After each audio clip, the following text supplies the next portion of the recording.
ดตำนาน1,300 กว่าปีแม่จามเทวีสร้างพระเจดีย์ที่วัดดอยน้อยพร้อมเจดีย์โค้งอีกองค์เคียงคู่อยู่ดอยสลับก้อนหินใหญ่น้อยร้อยเรียงหน้าอัศจรรย์พระธาตุสีทองแงนมองฝูงพึ่งทำรังช่างมีมนต์ขลังพลังศักดิ์สิทธิ์บนนั้นกล่าวคำไหว้สากราบสักการะคนลุกขนชันสัมผัสถึงสายสัมพันธ์คงเป็นลูกหลานเคยร่วมสร้างบุญวัดดอยน้อยอยู่กลางยอดดอยโรยต่ออำเภอดอยละออกเขตติดต่อป่าซางลำพูนเดินทางปลอดภัยจากเชียงใหม่หรือสายลำพูนยินดีต้อนรับนักบุญมาร่วมสร้างทานบารมีตี 3 ตี 4เปิดสถานีฟังตุลุงยองนักเทศเสียงทองชื่อเสียงดังก้องทั่วฟ้าธานีตัวจริงเสียงจริงวัดดอยน้อยแม่จามเทวีต้อนรับญาติโยมที่มีจิตศรัทธามาร่วมสร้างบุญ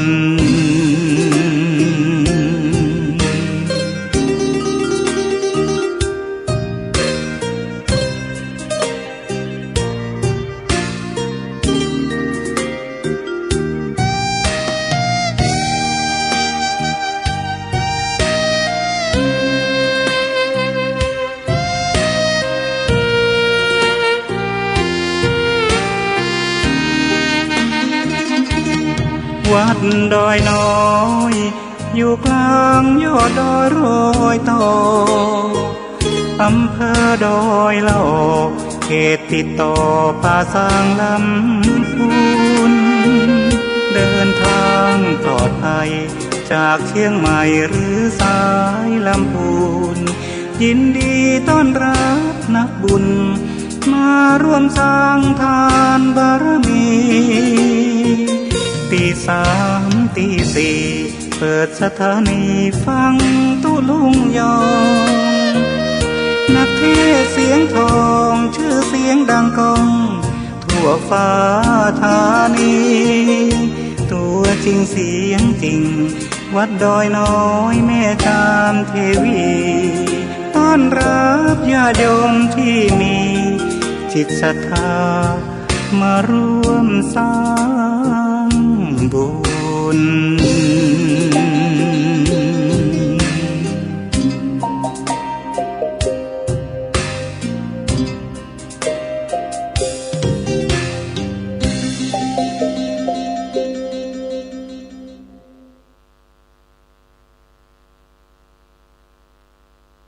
พุทธศักราช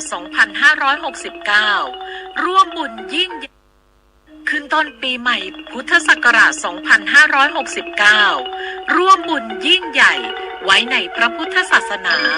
ถวายทานเจดีย์พุทธคยาเพื่อบวรพระพุทธศาสนาเป็นสมบัติของประเทศชาติสืบไปสุโขปุญญสะอุจจโยการสั่งสมบุญนำความสุขมาให้คณะสงฆ์จังหวัดเชียงใหม่โดยพระเดชพระคุณพระเทพมังคลาจารย์เจ้าอาวาสวัดท่าตอนพระอารามหลวงเจ้าคณะจังหวัดเชียงใหม่พร้อมด้วยคณะศิษยานุศิษย์พระเดชพระคุณพระพรหมมงคลหลวงปู่ทองสิริมังคโลอดีตที่ปรึกษาเจ้าคณะภาค7อดีตเจ้าอาวาสวัดพระธาตุศรีจอมทองวรวิหารครอบครัวคุณแม่จันฟองกิ่วแก้วพร้อมลูกหลานขอเชิญร่วมพิธีทำบุญครั้งยิ่งใหญ่ถ ถวายเจดีย์พุทธคยาจำลอง ณ พุทธมณฑลจังหวัดเชียงใหม่อำเภอดอยหล่อจังหวัดเชียงใหม่วันที่ 15 มกราคม 2569 เวลา 13:19 นาทีเป็นต้นไปกำหนดการดังนี้วันที่ 15 มกราคม 2569 เวลา 12 นาฬิกาคณะสงฆ์พุทธศาสนิกชนพร้อมกันณสถานที่พิธีเวลา 13 นาฬิกาถึง 14 นาฬิการ่วมชมการแสดงช่างฟ้อนล้านนากว่า 200 ชีวิตและกิจกรรมสมโภชจากหัววัดต่างๆในจังหวัดเชียงใหม่เวลา 14 นาฬิกาพระเดชพระคุณพระธรรมเสนาบดีเจ้าคณะภาค 7 เจ้าอาวาสวัดพระธาตุดอยสุเทพราชวรวิหารประธานสงฆ์เดินทางมาถึงสถานที่พิธีเวลา 14:19 นาทีคณะเจ้าภาพจุดธูปเทียนบูชาพระรัตนตรัยไหว้พระสมาทานศีลรับศีลเวลา 14:39 นาทีพระสงฆ์200 กว่ารูปเจริญพระพุทธมนต์เวลา 15:30 นาทีกล่าวคำถวายเจดีย์และไทยธรรมแด่พระสงฆ์เจ้าภาพเข้าประเคนไทยธรรมประธานสงฆ์พระเดชพระคุณพระธรรมเสนาบดีเจ้าคณะภาค 7 กล่าวสัมโมทนียกถาพระสงฆ์อนุโมทนาเป็นเสร็จพิธีในโอกาสนี้จึงขอเชิญ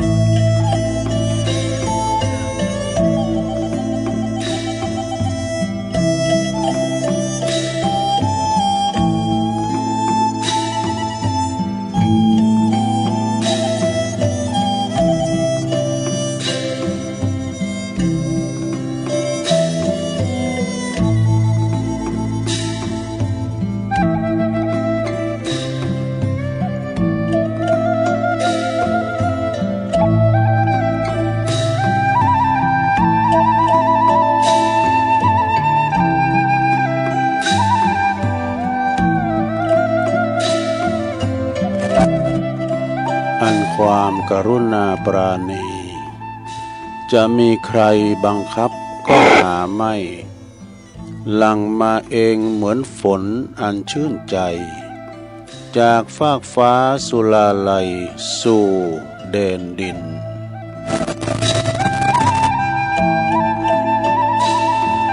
ตื่นเจ้าขึ้นมาก็ยิ้มแย้มแจ่มใสทุกโศกโลกภัยหายไปหมดสิ้นก็ขอความนอบน้อมแด่พระรัตนตรัย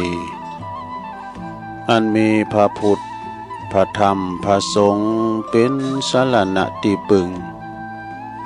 ขอกราบแนบไต่ไหวสาถวายความเคารพมายังครูบาอาจารย์พระมหาเถรานุเถระตันเจ้าคณะพระสังฆาธิการพระภิกษุสามเณรเจ้าจุโตนจุองค์กุวัดวาอารามพร้อมถึงสำนักติภักสงฆ์ตุยก็ขอความเจริญในธรรมเจริญปอนมายังบรรดาปอออกไม่ออกศรัทธาตัณสาธุชนนักศีลนักบุญคนดีหมู่เฮาเจ้าขาดทั้งหลายเนาะเมื่อว่าตื่นจืนขึ้นมาแล้วก็มาฟังรายการนี้เปิ้นตั้งชื่อว่ารายการสัพเพเหระปกิณณกะขอนลุงไก่แจ้งรายการเสียงธรรมแสงทอง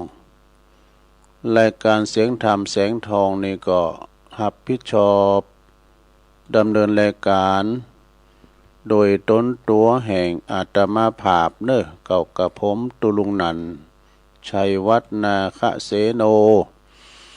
ก็จัดรายการอยู่ที่บุญวัดพระธาตุดอยน้อยตำบลดอยหล่ออำเภอดอยหล่อจังหวัดเชียงใหม่มาปบมาปะกันในยามค่ำคืนเนาะในขณะที่เปิ้นรับเปิ้นนอนกันก็จะน้อมนำเอาสิ่งละอันพันละน้อยมาเล่าสู่จู้กันฟังเด้อบางท่านบางคนก็ยังลับไหลอยู่ โอ้วันนี้ก็เป็นวันเด็กด้วยเนาะวันเสาร์อ่ะเด้สุกร์เอาเราเสาร์เอาหน่วยจ้ะพุกก็จะเป็นวันศีลทำแล้วเนี่ยวันติดพุกวันศีลเด้อศรัทธาญาติโยมแฮม8 คำมาก้าเนาะเดือน4จะแฮม8 คำแล้วเพราะฉะนั้นวันนี้เมื่อมาปะกันแล้วก็บ่ฮือการแก้วเสียเวลาตุลุงเจ้าไหวพระก่อนเด้อแล้วก็จะได้มาเอ่ยวิทยุคืนบุญต่างๆโดย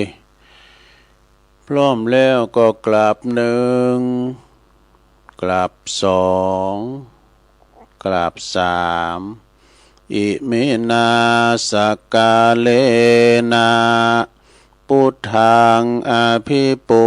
ชยามะอิมินาสกาเลนะธัมมังอภิปูชยามะอิมินาสกาเลนะสังฆังอภิปูชยามะอะระหังสัมมาสัมพุทโธภะคะวา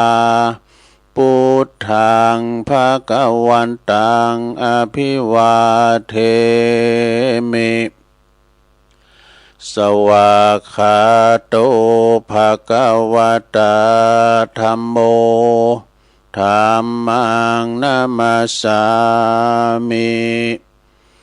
สุปฏิปันโนภะคะวะโตสาวกสังโฆสังฆังนะมามินะโมตัสสะภะคะวะโต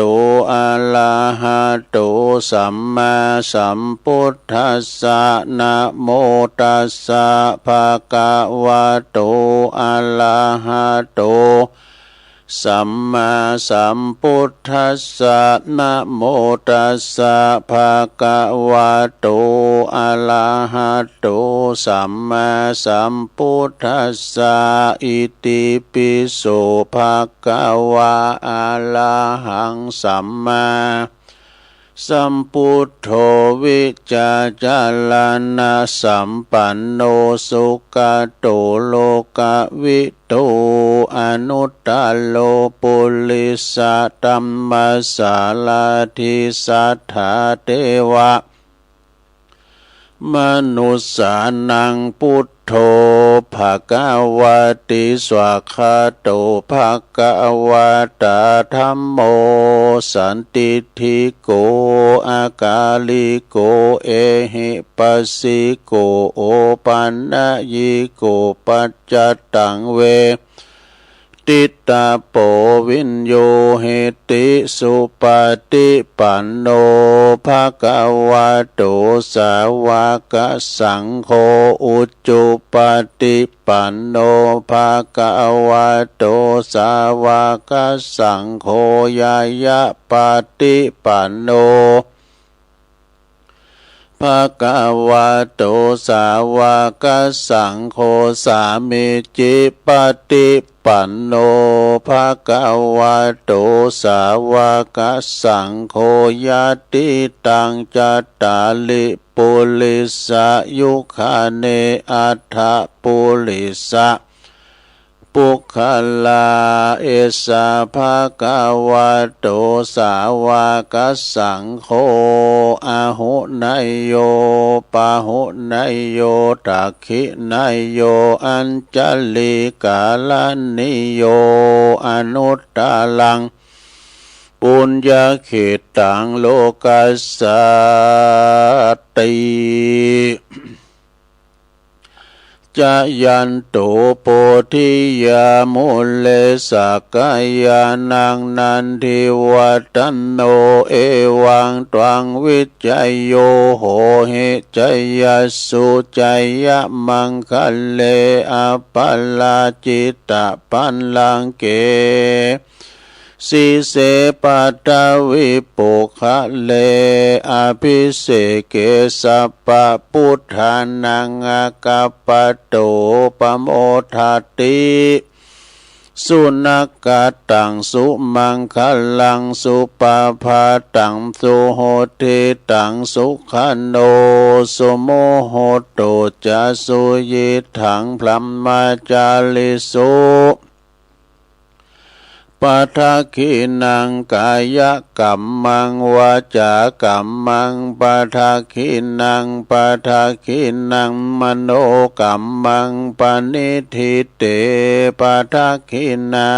ปัทคินานิกาตวนะละพันตัเถปัทคิเน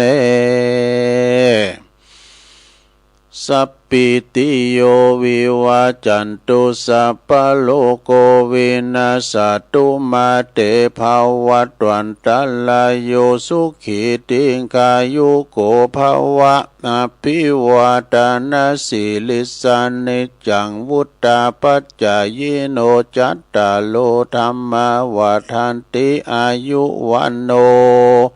สุขังปะลัง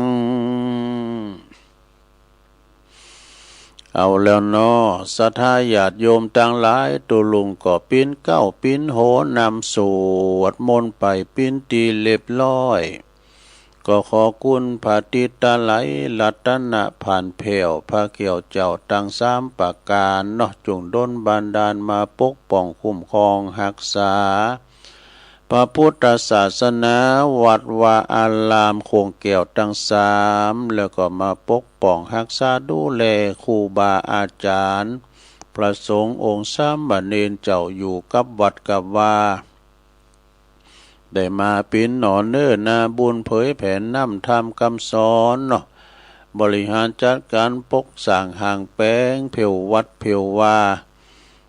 มาเป็นผู้ตีนำกึดนำสร้างปันสินปันปอนศรัทธาญาติโยมเด้อจะไปละวัดละวากันวัดไก่วัดวัดกำวัดบ้านกำบ้านกันไป ป่าหลวงแม่หลวงเขาก็ดีนะขอให้มีสุขภาพสมบูรณ์แข็งแรงเด้อมีสุขภาพพลานามัยสมบูรณ์แข็งแรงตุลุงก็ขอปิ้นกำลังอกกำลังใจอีปออีแม่ตีเดินเหินไปในตั้งใดบ้านใดก็เอาวิทยุบินกูปินกีมกันไปเนาะแล้วก็ปอบ้านแม่บ้านจะขับรถขับลาออกคุ้มออกโฮก็มีสติก่อนสตาร์ทรถมันหนักมันลายเนาะขอให้เดินทางโดยความระมัดระวังอย่าได้ประมาทเนอะมีสติก่อนสตาร์ทก่อนจะออกคุ้มออกโฮออกกองออกซอยก่อนเลี้ยวซ้ายแลขวาให้ก่อนเนาะปลอดภัยแล้วบ่อีก็ก่อยไปเดินทางเขี้ยวคาดปลอดภัยสู่จุดหมายปลายทางโดยสวัสดิภาพทั้งขาไปทั้งขากลับเนอะ เอาละ ต่อจากนี้ไปตุลุงก็จะได้ไปตั้งคืนบุญสถานีวิทยุเนาะแต่ละคืนที่เปิ้นมีนำจิตนำใจงดงามนำเอารายการครูบาอาจารย์ทุกตนทุกองค์ไปออกวิทยุของเปิ้นแล้วก็แผ่พายกระจายเสียงไปให้ศรัทธาญาติโยมที่อยู่ตั้งบ้านตั้งจองตั้งหอตั้งเฮินได้ฟังกันนะกันมีเปิ้นเฮาก็ได้ฟังตั้งแต่ช่วงเวลา 3:00 ถึง 5:00 นขอบคุณสถานีวิทยุคืนพระพุทธศาสนาการศึกษาและวัฒนธรรมของวัดฝายหินเนอร์ตำบลสุเตปอำเภอเมืองเชียงใหม่ FM 104.50 เมกะเฮิรตซ์เนอร์โดยเมตตาบารมีธรรมอาจารย์พระครูสมุวิสุวัฒน์วรกิจโจองค์ขลุงในเมืองเนี่ยก็ฟังกันเจ้าแล้วเนาะ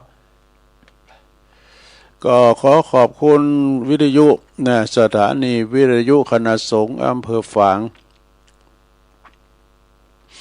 ก็ตั้งอยู่ที่วัดพระพุทธบาทอุดมนำบ่อสาวาสำนักวิปัสสนา FM 100.25 เมกะเฮิรตซ์เนอร์โดยเมตตาบารมีธรรมหลวงพ่อพระครูสุจิตานุรักษ์หลวงพ่อใหญ่เจ้าคณะอำเภอฝางขอบคุณตุปิเลินด้วยเนอ ขอบคุณสถานีวิทยุแดนดินถิ่นล้านนาต่างอยู่ที่บางโฮงโง่เนอะโฮงโง่ก็ตำบลนำบ่อหลงอำเภอสันป่าตองเนอะ FM 103.50 เมกะเฮิรตซ์โดยคุณรุจิสมบัติเงาคำเนอะขอบคุณสถานีวิทยุคลื่นธรรมะของชุมชนของวัดห้วยตองซักตำบลโขงเป้าอำเภอจอมทอง FM 98.75 เมกะเฮิรตซ์โดยเมตตาบารมีธรรมอาจารย์พระครูวาปีวรมานิตเนอะโซนไต่สายไต่ก็ฟังกันไปขอบคุณสถานีวิทยุมนต์เสียงธรรมจากอำเภอแม่แจ่มวัดบุผารามเนอะ FM 106.25 เมกะเฮิรตซ์โดยเมตตาบารมีธรรมอาจารย์หลวงพ่อพระครูมงคลวิสิทธิ์หลวงพ่อใหญ่เจ้าคณะอำเภอแม่แจ่มเนอะและขอบคุณดังท่านปลัดอุทัยตึง2อุทัยโดยขอบคุณสถานีวิทยุเน็กเดียวเรดิโอ FM 96.75 เมกะเฮิรตซ์ตั้งอยู่ที่บ้านโจงตำบลทุ่งขวาวห้างหุ้นส่วนจำกัดอนุสรณ์เรดิโออำเภอเมืองปานจังหวัดลำปางขอบคุณสถานีวิทยุชุมชนคนเหนือเขื่อนตั้งอยู่ที่บ้านดุงดำอำเภอฮอดเนอะจังหวัดเชียงใหม่ FM 90.75 เมกะเฮิรตซ์ขอบคุณสถานีวิทยุเพื่อการศึกษาและพัฒนาอาชีพเรดิโอเน็ตเบิร์ก FM 103.00 เมกะเฮิรตซ์อำเภอเมืองจังหวัดลำปางตึง2คืนโดยขอบคุณสถานีวิทยุวิทยาลัยสงฆ์นครลำปาง FM 106.50 เมกะเฮิรตซ์คุณท่านดร.จีรศักดิ์ปันลำนะผู้อำนวยการสถานีขอบคุณดร.พัชริยาฟองจันตาฝ่ายวิทยุสีคำเรดิโออยู่บ้านนาเลิงดอกอำเภอเวียงสาจังหวัดน่านเนอะ FM 92.50 เมกะเฮิรตซ์เนอะ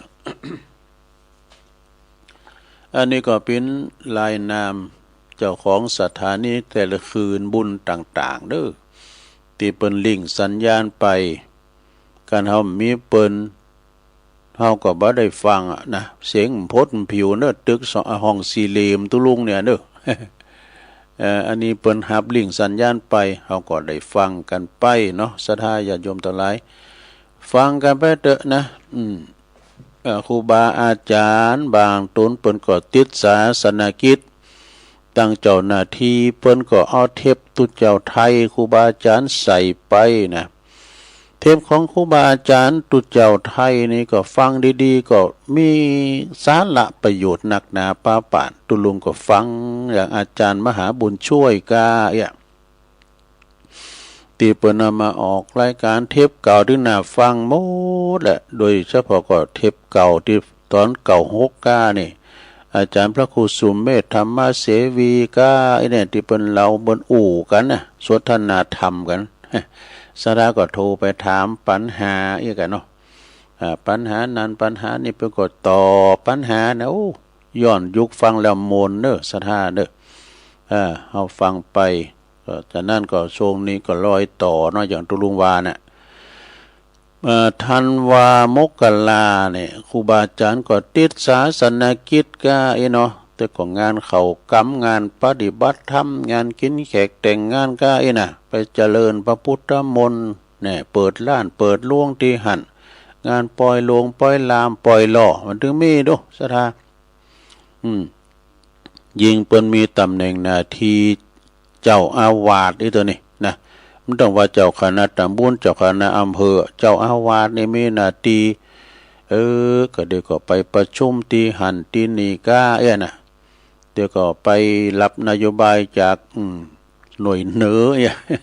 ถึงบ้านลำจะได้อยู่นะยิงสูงก็ยิงหนาวว่านะกะเนาะ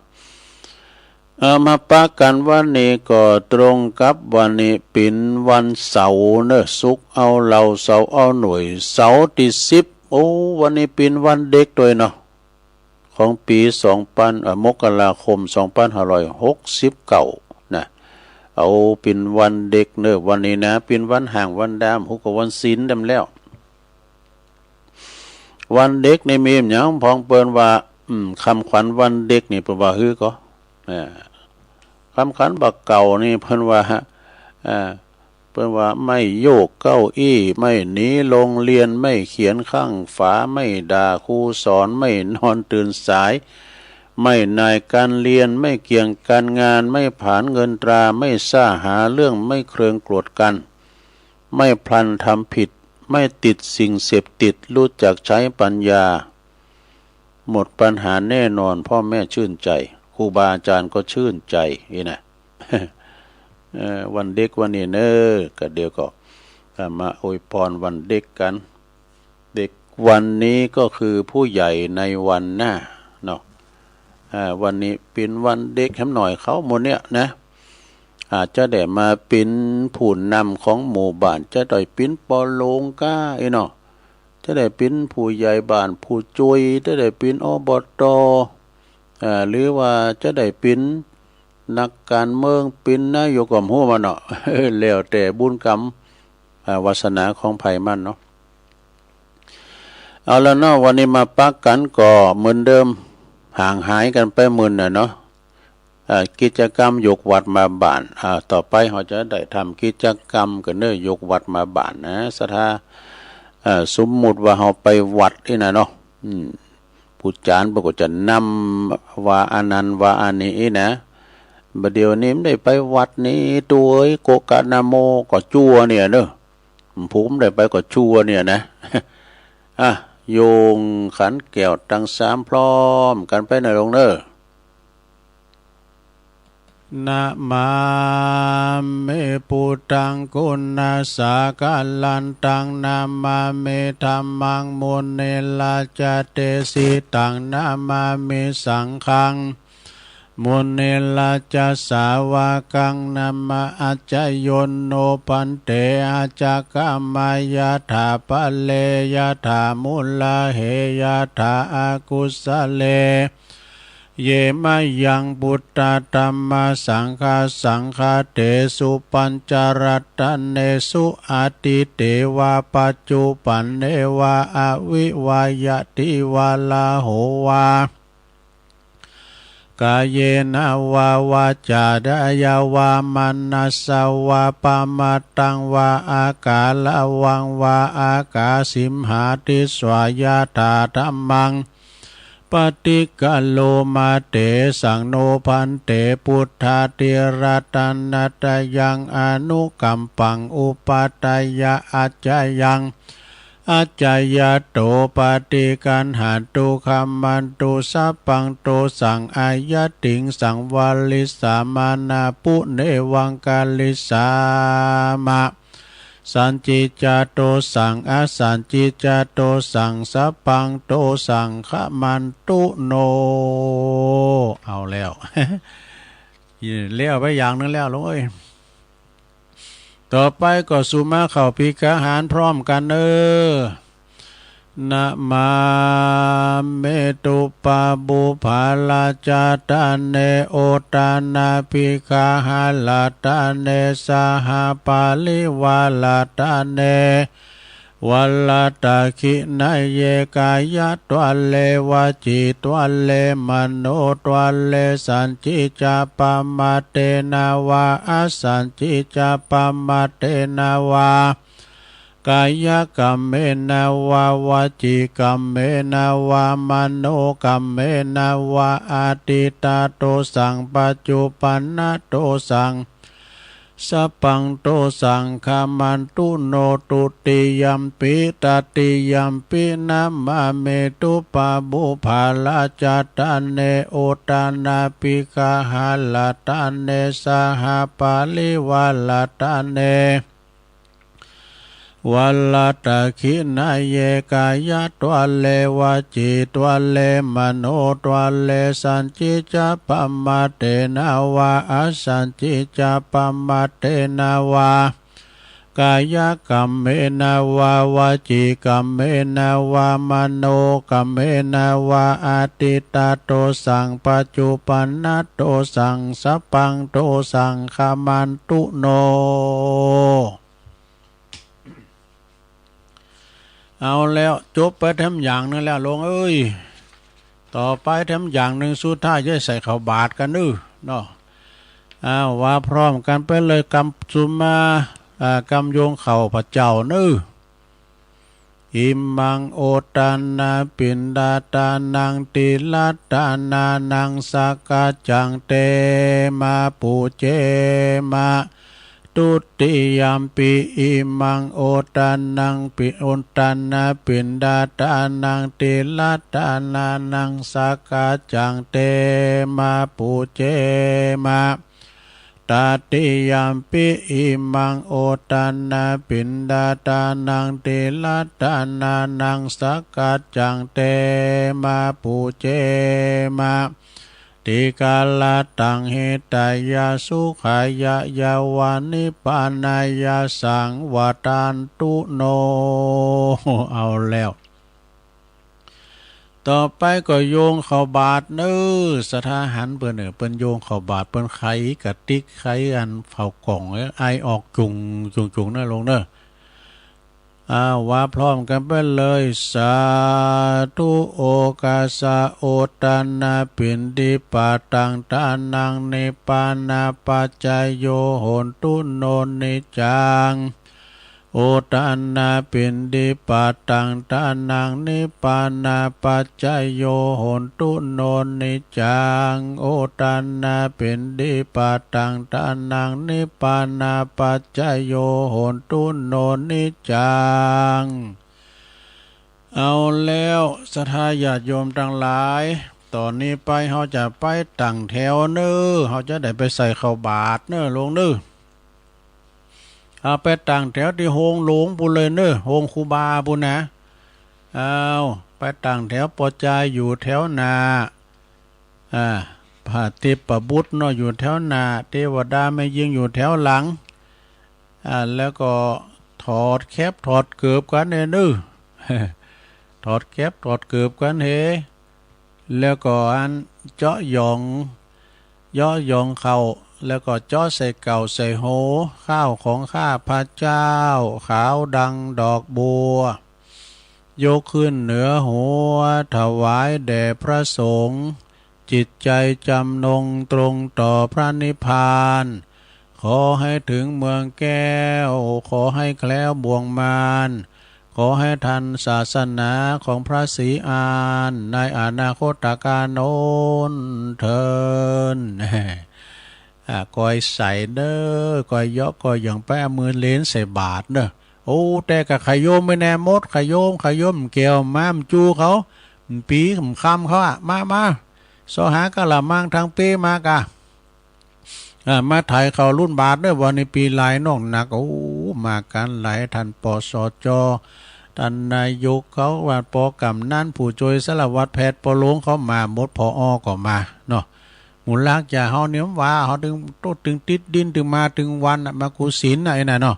วันนี้เป็นวันสำคัญคุณเปิ้นมาลงมาหลายแซแมตเด้อลงเด้อไปประมาทกาดอย่าตกนะตอนนี้เชียงใหม่แดงเข้มแล้วนะใส่บาทไปสุขโหโหมะไปใจนะลงเด้อเข้ารุ่นบาทแก้วไม่ไหนคำโอ้เข้ารุ่นบาทเอามาที่ตุปอทาไปเอามาแล้วตอนนี้ก็ใส่บาทไปถอดแคบกันไปสุขโหโหมะไปใจคุณหลวงคุณหลายวันนี้นะพอหลังจากที่ครูบาอาจารย์ใส่รับบาทเรียบร้อยเปิ้นก็มานั่งอยู่ที่บุญอาจทรงและแตนสังเรียบร้อยสถาก็เข้ามาเนอะเข้ามาตีไผตีมันจะไปนางพิษตีอันนี้สลุงกู้ยิปินไปเฮน่ะโหกดต้นนางพิษตีนี่เนี่ยจะเรียกมันสลุงก็ขันก็เป็นมันปัดกันกุศินสัตมันปัดกันกุศินนะนางแตดไผแตดมันเนอะหมายตีไปกะเจ้าคุณนางหนีรุ่นนี้นะเจ้าคุณนางอิงเสาวิหารเนี่ยตอนนี้ก็จะได้เวลาเนี่ยมันจะหล่าจะควายไปตองมันแตนเหมือนขานะไฟใหม่เล่าเข่าหน่อยละต่อไปก็เอาเนื้อจะลืมแล้วเนอะเชิญปอครูอ่วนให้หน่อยเนาะศรัทธาเจ้าข้าเฮาตั้งหลายตอนนี้จะได้เวลาแล้วเนอะปอล่ามจุดจะเนียนจุดนั้นจุดไฟชนวนนะเทียนชนวนตั้งมั่นไว้ก่อนเสียงเป็นหลงเหมือนนั้นปอครูเนาะ ต่อไปจะได้เชิญท่านพ่อกำนันวันนี้นะวันนี้พ่อกำนันจะเป็นตัวแทนหมู่เฮาเจ้าข้าทั้งหลาย มาจุดเทียนธูปบูชาพระรัตนตรัยต่อไปยกมือไหว้เน้อทุกท่านระงับผ้าปากตั้งอยู่ในอากาศอันสงบเงียบนะครับความจริงประครูเปิ่นจะทำหลายอย่างจดเตียนสายกาจุดเตียนบึงขวากาใจดีปินพระพูดใจดีปินพระพูดเนี่ยนะเปิ่นก็จะหำไปโอ้คอยตามเนอะจักบุญกินต้านได้จาดีนะประครูโอนเนาะนี่นะหลังจากนั้นผู้ช่วยบรรเทาไปเกณฑ์ขันศีลครับเกณฑ์ขันศีลในตุลุงทาครับหลังจากเกณฑ์ขันศีลไปปินตีเล็บลอยต่อไปก็จะได้เอาศีลพร้อมกันไปเลยสถาเฮาอันนี้สมมุติว่าเฮาไปวัดนะ7 วันไหนตุลุงก็มาปันในกำหนึ่งปันศีลนะศีลหาเนาะต่อไปก็เพื่อโทนความจำเนาะไหวพระไหวพระนี่ไหวแล้วลาฐานาศีลพร้อมกันไปเลยมายังพันเต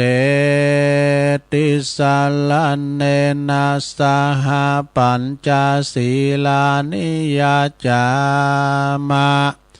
ตุติยัมปิมายังพันเตติสาลเนนะสหปัญจศีลานิยาจามะตติยัมปิมายังพันเต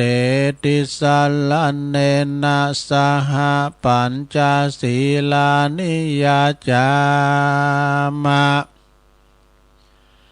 นะโมตัสสะภะคะวะโตอะระหะโตสัมมาสัมพุทธัสสะนะโมตัสสะภะคะวะโตอะระหะโตสัมมาสัมพุทธัสสะ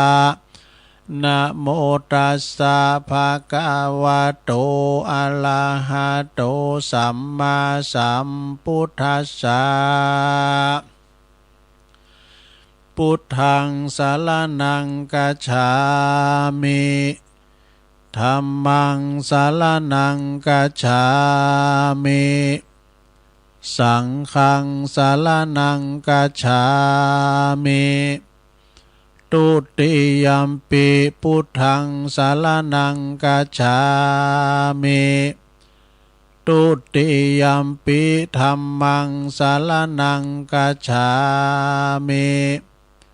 ตุติยัมปิสังฆังสรณังคัจฉามิตติยัมปิพุทธังสรณังคัจฉามิตติยัมปิธัมมังสรณังคัจฉามิต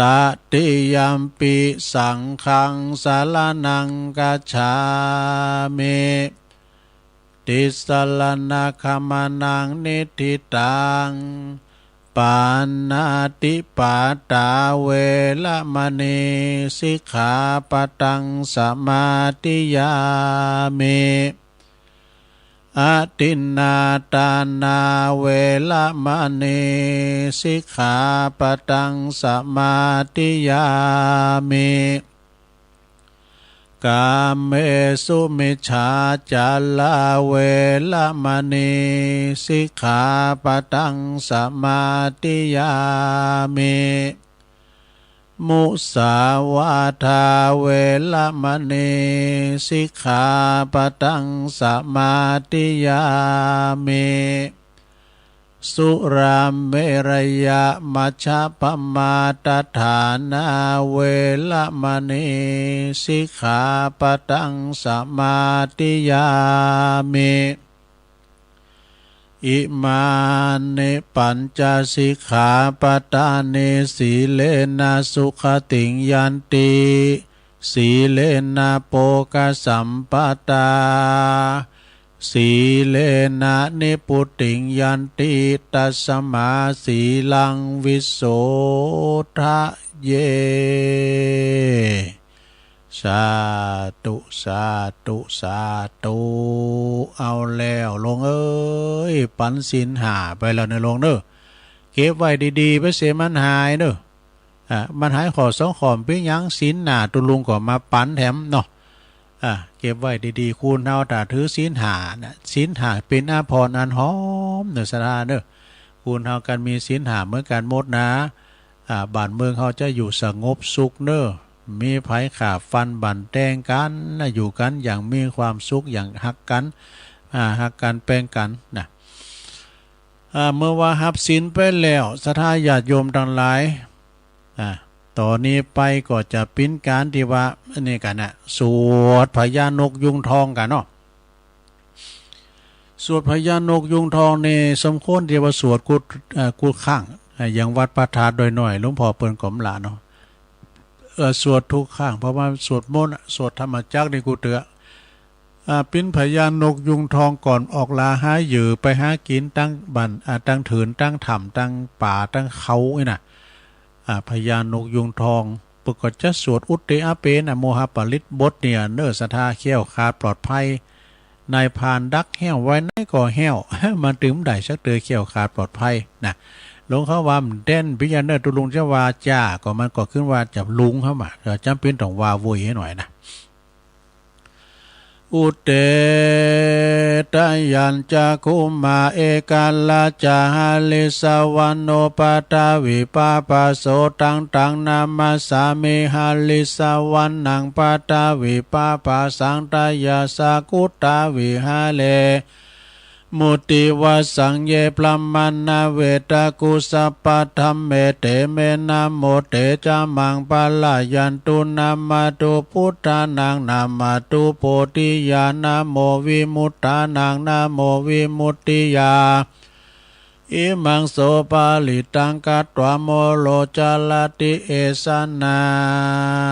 อเปตยัญจคุมาเอกาลาจาหาลิสวันโนปัตาวิปาปาโสตังนามาสามิหาลิสวันนังปัตาวิปาปาสัง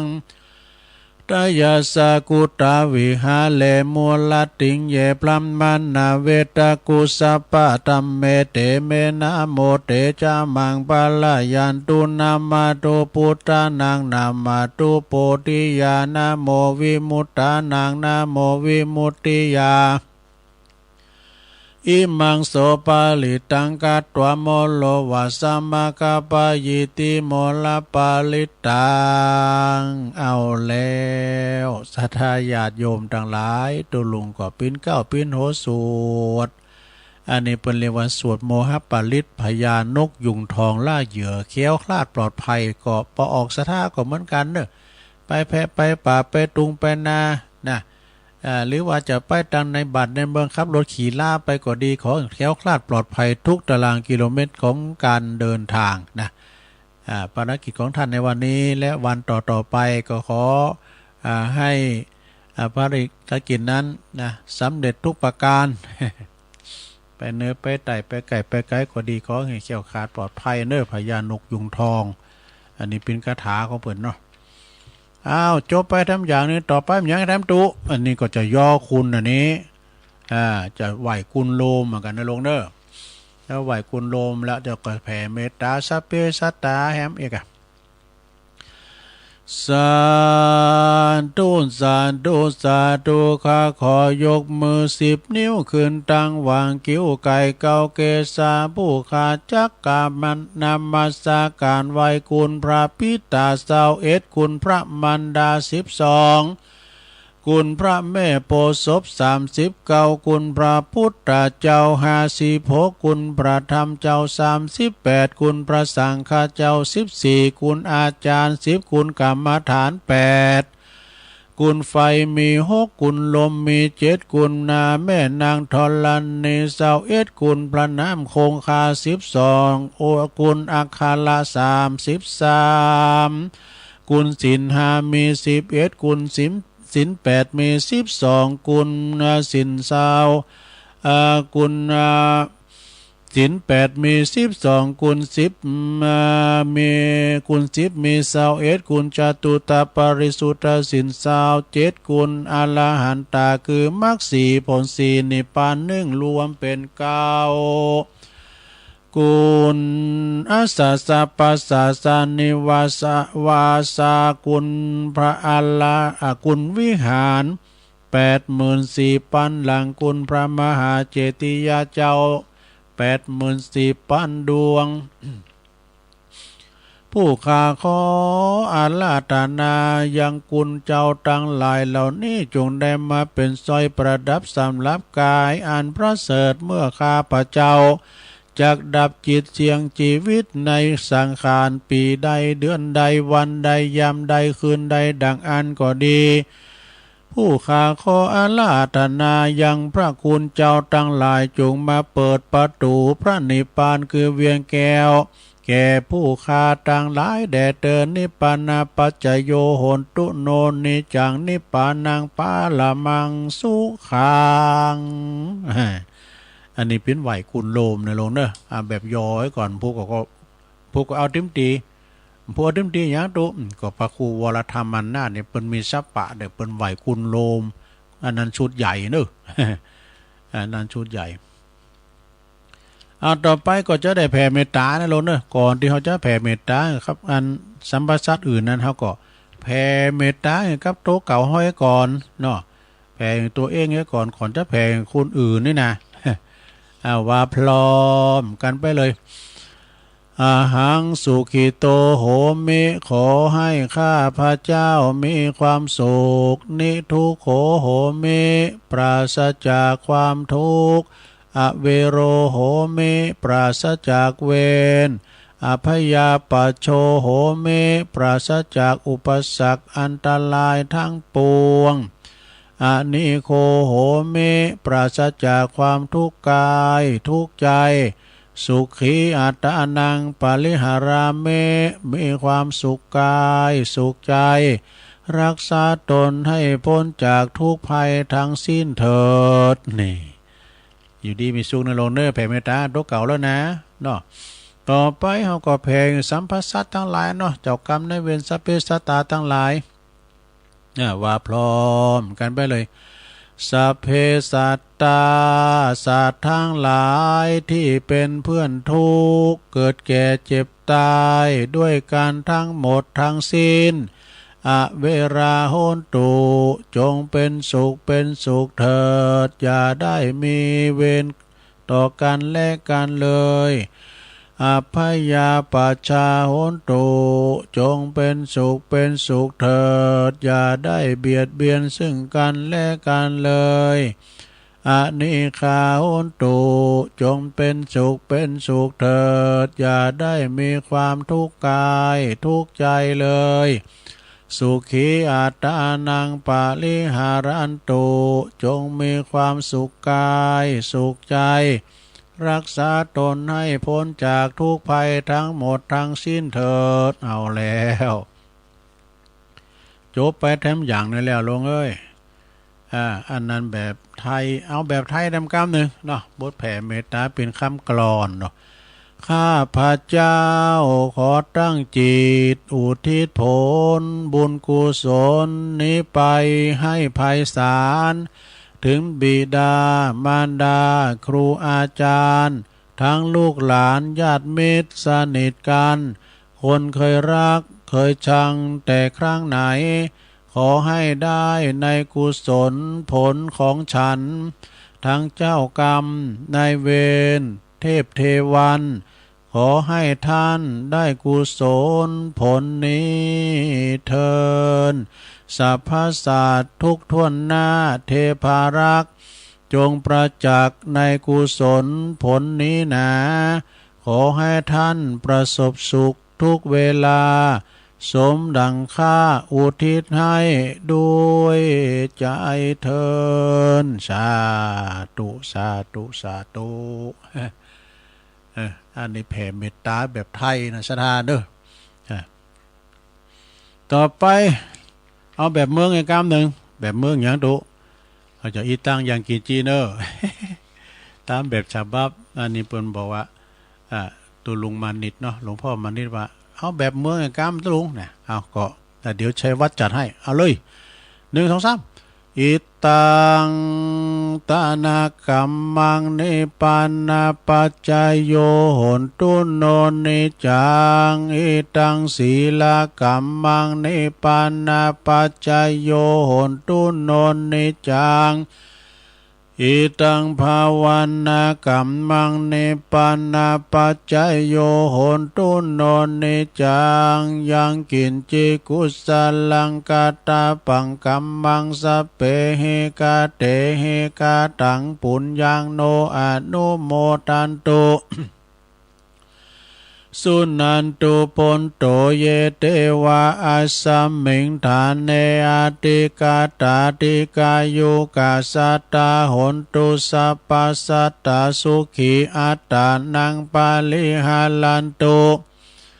มาตาปิตาสุขิตาหนตุทุกขาปะมุนจันตุสัพเพยติกาสุขิตาหนตุทุกขาปะมุนจันตุสัพเพอายติกาสุขิตาหนตุทุกขาปะมุนจันตุสัพเพปิสาสัพเพยาขาสัพเพเปตาสุขิตาหนตุทุกขาปะมุนจันตุสัพเพนาคาตาสุขิตาหนตุทุกขาปะมุนจันตุสัพเพเทวาสุขิตาหนตุทุกขาปะมุนจันตุสัพเพอาจาริยุปัจจยาสุขิตาหนตุทุกขาปะมุนจันตุสัพพสัมปติโยสามิจันตุโวสาธุสาธุสาธุ อันนี้แบบเจียงใหม่นะหลวงเด้อมันจะพิษแผกกันไปหน่อยนะซัปปะเมวะโตซัปปะเมโตสังเนี่ยมันจะปิดกันไปหน่อยก็มันก็อันเดียวนะเนาะลูกเนาะต่อไปอันดับสุดท้ายหรือเต็มหานาทีจะปอจโมงแล้วฮะสุดท้ายก็วันตาน้อยครูบาอาจารย์ท่านพระมหาเถระเน้อว่าพร้อมกันไปเลยวันตาเมพันเตสัพพังอปาลาตังกัมมาธัมเมพันเตมายากาตังปุญญังสามินาอนุโมติตาปังสามินากาตังปุญญังไมหังตาตาปังสาธุสาธุอนุโมทาเมกัจจายโยกัมมาวะจันติอายุวันโนจุขังปะลังสาธุสาธุสาธุ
ศรัทธา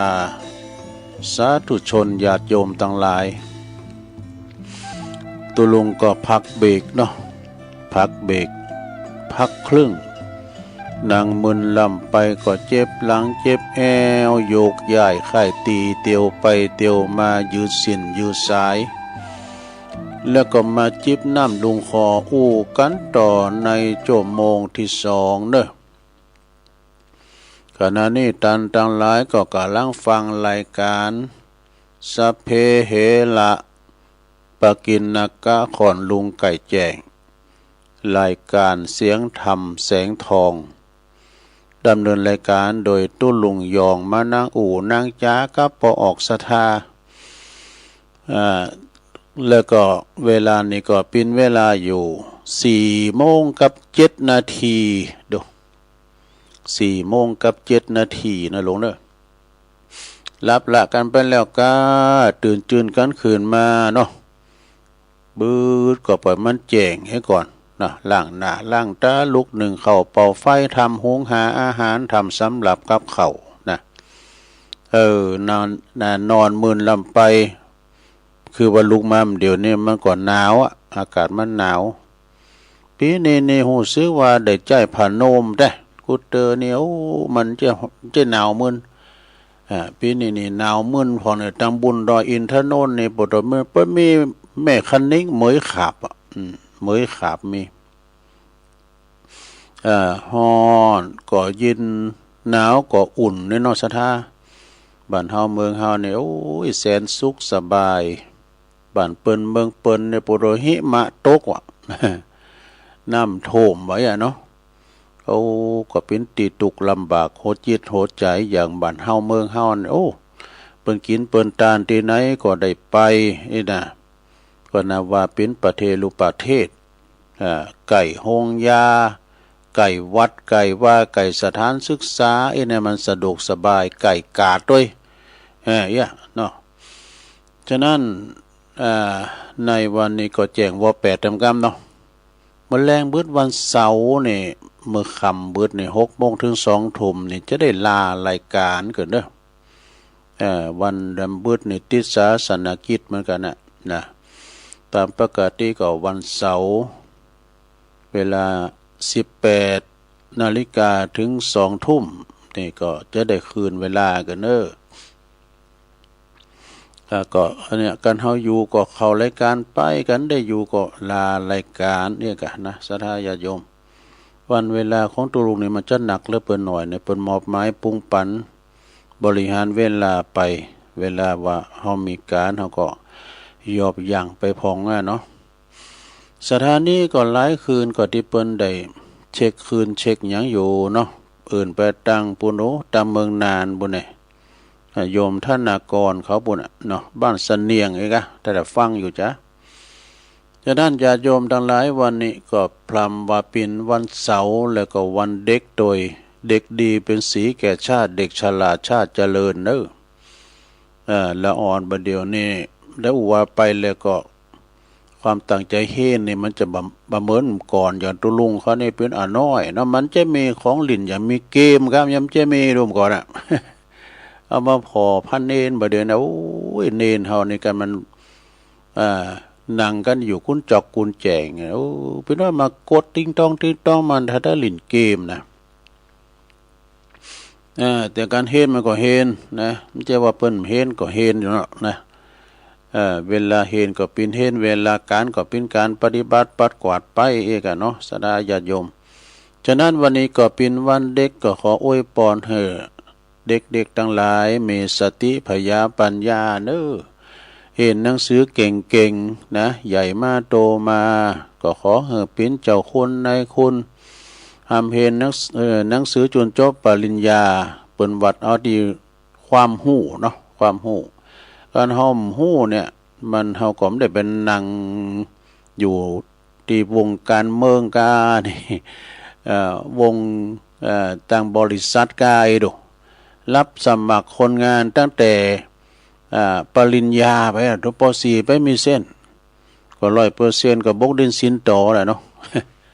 เอาล่ะไปอุ่นนักด้วยก็เดี๋ยวตุลุงจะมาฝากอันนี้ทำกรรมนะลงเด้อ บุญนิธิอีกฮะเนาะมันเป็นเจ้าได้บุญนิธิเนี่ย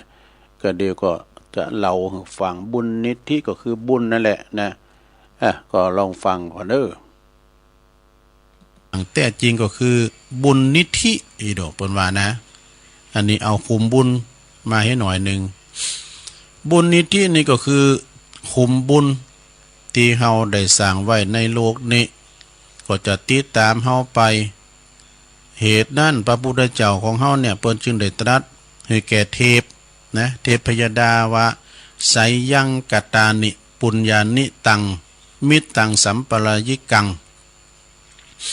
ก็หมายความว่าบุญทั้งหลายนี่ที่ตนเองทำทำโดยตนเองบุญนั้นก็จักปิ้นปืนไปในสัมปรายภพเบื้องหน้าบุญปิ้นเคืองชำระจิตสันดานคือบริสุทธิ์ดีงามว่าเพิ่นว่านะมีอโลภะคือว่าบ่โลภนะอโทสะคือบ่โกรธอโมหะบ่หลงปิ้นสมุฏฐานสิ่งรับรองบุญนั้นก็เกิดจากไตรทวารคือต่างกายต่างวาจาและก็ต่างใจเมื่อว่าโดยต่างประเภทมี3อย่างก็คือตานะไมนี่บุญสำเร็จโดยการหือทาน2ศีลไมบุญสำเร็จโดยการรักษาศีล3ภาวนาไมก็บุญสำเร็จโดยการเจริญเมตตาภาวนาเนี่ยสดาญาติโยมตานาไมศีลไมตานาไมนี่ก็ทานบุญสำเร็จโดยการทานอย่างทานเนี่ยกูสิ่งกูอย่างนะสดาญาติโยมทั้งหลายนิพพานังปรมังสุขังหวังนิพพานทานอย่างก็ตามเนี่ยทานข้าวทานของทานเงินทานทองอนิจทานจับต้องได้แล้วก็ธรรมทานนี่เป็นการที่ว่าอย่างเปิ้นมาเตธรรมตุลุงว่าธรรมนี่ก็ได้บุญนะญาติโยมฟังก็ได้บุญนะอันนี้ก็ได้บุญเหมือนกันถึง2ก็เรื่องเบิ่งฝ่ายเนาะอันนี้คือเรียกว่าวิทยาทานเปิ้นมาคือธรรมะปินตานค่าอย่างเนาะแล้วก็ให้อย่างนี้อภัยทานนี่มันเป็นการที่ว่ายกตัวถึงเปิ้นนี่แหละเนาะจะมาเตอะอีนะโอ้อันนี้ทรงแห้งว่ะตานอมิสตานเนาะอมิสตานตานโดยอมิตจับต้องได้เอาตานเข้าตานคล้องอย่างนี้กะธรรมทานก็คือเอาทำปินตานเนาะแล้วก็อภัยทานนี่ก็หมายความว่าเปิ้นเยเองเฮาจะคือก็ตามเนาะเฮาหมูโคดหมูเครื่องหยังสักอย่างจังมันเตออีน่ะหมายความว่าอภัยทานนี่เปิ้นอันนี้เป็นการที่ว่าอภัยอย่างที่ว่าให้มที่นี่ไผก็อภัยกำได้อีน่ะแต่เฮาอภัยได้นี่ก็โตสุดยอดแล้วก็เนาะอภัยทานและบุญนี่ก็สำเร็จโดยการหือทานนั้นนะทานข้าวทานของทานเงินทานทองก็คือการเสียสละกำจัดความโลภกำจัดมัจฉริยะนี่คือความตนีทีเหนียวความหันแก่โตทานแล้วก็จะมีอานิสงส์จะได้ผลอานิสงส์ยิ่งใหญ่ไพศาลก็จะต้องถึงพร้อมด้วยสมบัติ3ประการได้เหมาะนะสมบัติ3ประการก็คือเจตนาสมบัติถึงพร้อมด้วยเจตนาเนาะก็ได้แก่ก่อนที่เฮาก่อนหือตานี่หือมีจิตใจผ่องใสเนาะตกแต่งน้อมมาแล้วเนาะตกแต่งได้แล้วจิตใจเฮาหลีงน้อมไปการตานี่วันนี้เฮานี่ที่เฮามาตานนี่เฮาได้มันลักไปชอไปโกงไปมากินมาตานโดยบริสุทธิ์สุดใจของเฮาแท้วน่ะมีแม่สีทอนแม่บุญมีนี่นะแม่สีทอนนี่เปิ้นอู่หือตุลุงฟังว่าโอ้ยลูกเต่าเหล่าล้านเอามาหือก็ย้ำแน่นใจแม่มก่อนนี่ย้ำหนุ่มๆนะไปเก็บพักฮักหน่อไปเอาอันพักเวนก้ามทั้งก็เอามาขายได้เงินได้ทองเอาไปบริจาคมันภูมิอกภูมิใจมันได้ใจเป็นการที่ว่าต้านโดยความนำพักนำแรงของเฮาได้แต่นะในกำลังหืดตานก็มีจิตใจยินดีอ่อนน้อมเอิบอิ่มปีติเบิกบานดอกนะหืดตานแล้วก็บ่แค้วขาดแค้วกินแหนงนะบ่กินแหนงแข้งใจวัตถุสมบัติที่เฮามานะก็ถึงพร้อม ถึงพร้อมด้วยวัตถุของนั้นมาโดยความบริสุทธิ์ของเฮาน้ำบาน้ำแหงเฮาแท้ๆนะบ่ผิดศีลผิดธรรมนี่ปฏิกาหกสมบัติก็คือผู้รับทานก็ได้รับส่วนบุญโดยเช่นประสงค์ผู้ปฏิบัติดีปฏิบัติชอบเป็นเนิ่นนาบุญอนุเคราะห์สงเคราะห์ปูจานะผู้สมควรสงเคราะห์ปูจาเฮาจะหันได้ว่านะสราญาโยมจำเตอเนี่ยตู้เจ้าเนี่ยปุตตู้อย่างแม่น้อยเปิ้นนั้นเอาคำกรเข้าหำวันนั้นเนาะตีละอ่อนเลี้ยงควายละอ่อนเลี้ยงควายเปิ้นมาหันใส่ปาตุดงกับลังเตียวเดินสันทีมาผักที่ศาลาละอ่อนเลี้ยงควายมีเจตนาเนี่ยไข่ตาลเพนไข่อ่อนอาหารถวายเพนเอาห่อเข่าของโต๊ะเก่านะทั้งแพงมันคือจะไปรูตาลที่เป็นคู่บาไปหมดดูตุ้นหนุ่มตุ้นน้อยขึ้นมีแผ่นตาลก็เลยไปแกะเอากาบไม้มาเขียนปิ้นแป่น ก็เลยปิ้นเหตุที่ไปที่มาของการต้านเข่าสลักกระผัดเนาะเนี่ยไม่น้อยเปิ้นเขียนนั่นข้าวห้ำประวัติของการต้านเข่าสลักกระผัดเนาะปูจานเมื่อก่อนพอจานเมื่อก่อนอันกล่าวต้านเมื่อก่อนว่าเมื่อก่อนเนาะหลอนเลี้ยงควายนี่นะ เจตนาเป็นดีการถวายต้านก็มีการแยกประเภทแถมแล้วนะเช่นเปิ้นว่าถวายต้านเจาะจงรูปนั้นรูปนี้ออกจือออกน้ำเรียกว่าบุคลิกทานตานเฉพาะบุคคลนะผู้ได้บุญเหมือนกันแต่อานิสงส์มันมักกว่างมันได้น้อยวะบักกว่างขวางเนี่ยจำเตือนนี่โอ้เน้นตุลุงเปิ้นอยู่ก็อยู่ดูตุลุงเปิ้นไปฮับตาลปุ่นน่ะติวปิโตปีกไงสวาเนี่ยนะการถวายทานสังฆทานนั้นก็คือบ่เจาะจงว่าแต่ปิ้นตูเจ้ารูปใดอย่างเปิ้นทานข้าวสลากกะผัดเนี่ยเปิ้นจะเจาะจงดูคือเป็นสังฆทานน่ะตกอยู่ทำกลางสงฆ์น่ะเปิ้นจะเอาไปหือไผก็ตามจัดต้านหือไผเนนน้อยก็ตามนะนี่เปิ้นบ่เจาะจงนะคือบ่ได้กังวลว่าแต่ฮู้จักจะคุ้นเคยเปิ้นก่อเนนที่ไหนตูเจ้าที่ไหนวัดไหนเนี่ยเฮาฮู้จักเพิ่นเนาะนะขอคะแนนปิ้นตูเจ้าที่อันถูกต้องตามกฎหมายมันจะตูเจ้าปลอมไม่ก็แล้วกัน เนาะหรือว่าบ่คุ้นเคยก็ตามนะคือตาโดยศรัทธาปอใจนะหรือว่านิมนต์ตูเจ้ามาทำบุญที่บ้าน4ตุนรูป4รูปขึ้นไปเลิกเอาถวายสังฆทานนะเรียกว่าสังฆถวายสังฆทานก็มีอานิสงส์หนักบัณฑิตะผู้ฮู้กล่าวไว้ว่าหือตานแก่พระพุทธเจ้า100ครั้งก็ยังบัดเตาถวายสังฆทาน1ครั้ง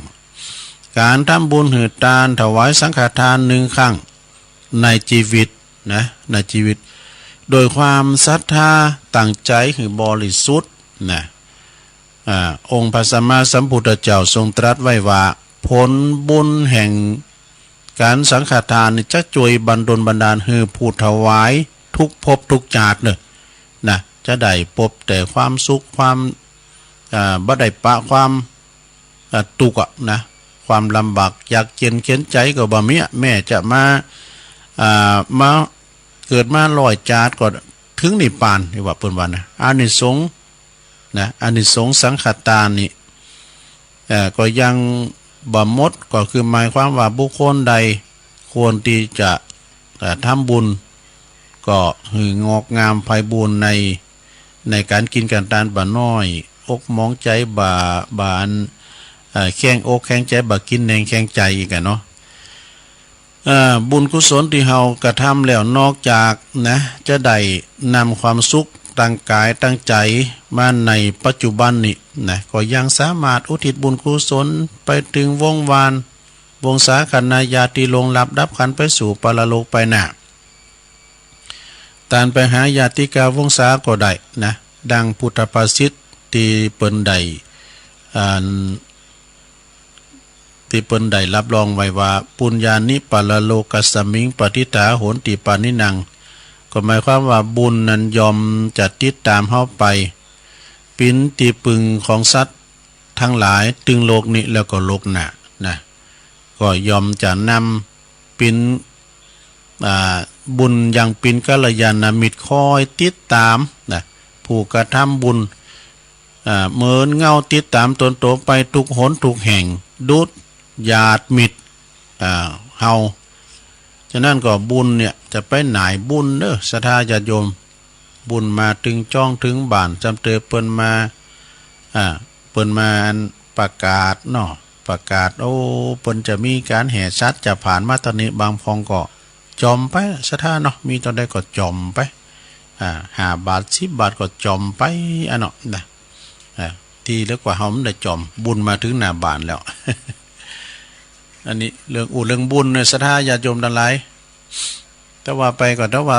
อันปินถ้ำเหมือนกันนะปินถ้ำเหมือนกันแต่ว่าผมได้ต่างนโมมได้นะเป็นการบรรยายเอาหันมานิดหน่อยแต่บุญระยะทรงไก่นี่ก็วันหน้าวันรุ่นก็ก้อยมาวาแถมเอาก็ก้อยมาวาแถมแล้วก็อันศรัทธาญาติโยมทั้งหลายอันนี้ก็เป็นทำอย่างนึงเนี่ยนี่เป็นทำอย่างหนึ่งเป็นกรรมบักเก่าเล่าไว้ความประหยัดอดอ้อมในศรัทธาญาติโยมทั้งหลายไปกินง่ายจ่ายโอยเปิ้นก็ตึงว่าดูถ้ากินหนักคือกินเต่าไปก่อยถ้ากินหน่อยก็กินเต่าหัวแม่มือ ไปขอคือเอาหนักๆไปหลักก็เอามาหลายๆจ้ะ ดังนั้นก็มีเขามีของมีเงินมีทองก็เปิ้นว่าคือประหยัดไปตั้งประหยัดเนี่ยนะเปิ้นว่ามีหนักเอามีหนักก็กินหนักแต่คือก่อมซ้ำสิ่งก็มีหน่อยก็กินกับเดียวก่อนสิ่งก็หมดนะคือความประหยัดมัธยัติกันเฮาประหยัดนี่นะสิ่งที่ฟุ้งเฟ้อต่างๆก็ดีอันที่มันบ่จำเป็นศรัทธาญาติโยมเนาะเต็ดออกไปเฮเพราะว่าเขาของเงินคำประเดี๋ยวนี้มันหายากนะหากใหม่มันอยู่ที่แข็งแถมอย่างหนึ่งเป็นว่าใครหือโวยก็หือการใครหือน่านหือเลนวะกรรมปริศนาธรรมกรรมบักเก่าอันนี้เปิ้นบอกว่าแต่เฮาฟังเฮาฮีบลำไปนี่ก็ทำเตือกับบ่ถึงจุดหมายปลายทางเนาะฟ้าวฟังลำไปก็สำเตือกับไปเกิดอุบัติเหตุกลางทางกรรมนาการเนี่ยก็ไปถึงจุดหมายปลายทางสกรรมเนี่ยเปิ้นว่าไขโวยหือการไขนานหือแลนเป็นปริศนาธรรมกรรมบักเก่าก็ต้องขอบคุณกับปอบุญธรรมใจกาดเนาะเปิ้นก็เขียนปริศนาธรรมความจริงอธิบายได้จะหลายน่ะใครกินนักก็คือกินน้อยนะต่อไปก่อยใครกินหลายก็กินตะหัวแม่มือน่ะเป็นกรรมปริศนาธรรมกรรมบักเก่าสำหรับกรรมบักเก่าของปอบุญธรรมชัยกาดเนาะปอบุญธรรมก็เพิ่นก็ฟังกันตลอดเวลาพี่น้องตังหมูเปิงพี่น้องตังหมูเปิงก็ดีตังโอ้เพิ่นก็ฟังกันหลายเนาะปอบุญธรรมว่านะเอาให้ตีกันเนาะศรัทธาญาติโยมทั้งหลายกรรมบักเก่าเราไว้เอามาเล่าสู่จู้กันฟังเด้อหันหน่อยนี่หน่อยไปศรัทธาก็ฟังกันแก่งอมแก่เงากันไปตะเล่าเรื่องอันนี้ทำกรรมเนาะศรัทธาเคยเล่าแล้วนี่เนาะลาทพามผู้ว่าง่ายสอนง่ายนะ เคยเล่าแล้วเด้อเนาะมาในธรรมบทมาในธรรมเหมือนกันนิยายธรรมมีเรื่องมาว่าเมพรามคัดสนคนอยากไล่คนหนึ่งเนาะอยู่ที่กรุงสาวัตถีลูกหลานก็มีจัดหลายแต่เขาผอมเฝ้าพอก้อยดูแลคุณเฒ่านี่ก็คิดอยากจะมาโบสถ์เต้นเฒ่าแก่แลหมอนมาแล้วมีติงปึงปะอาศัยลูกหลานไหนจ้างจ้าเขาเยี่ยมอยู่กับเฮาไอ้น่ะ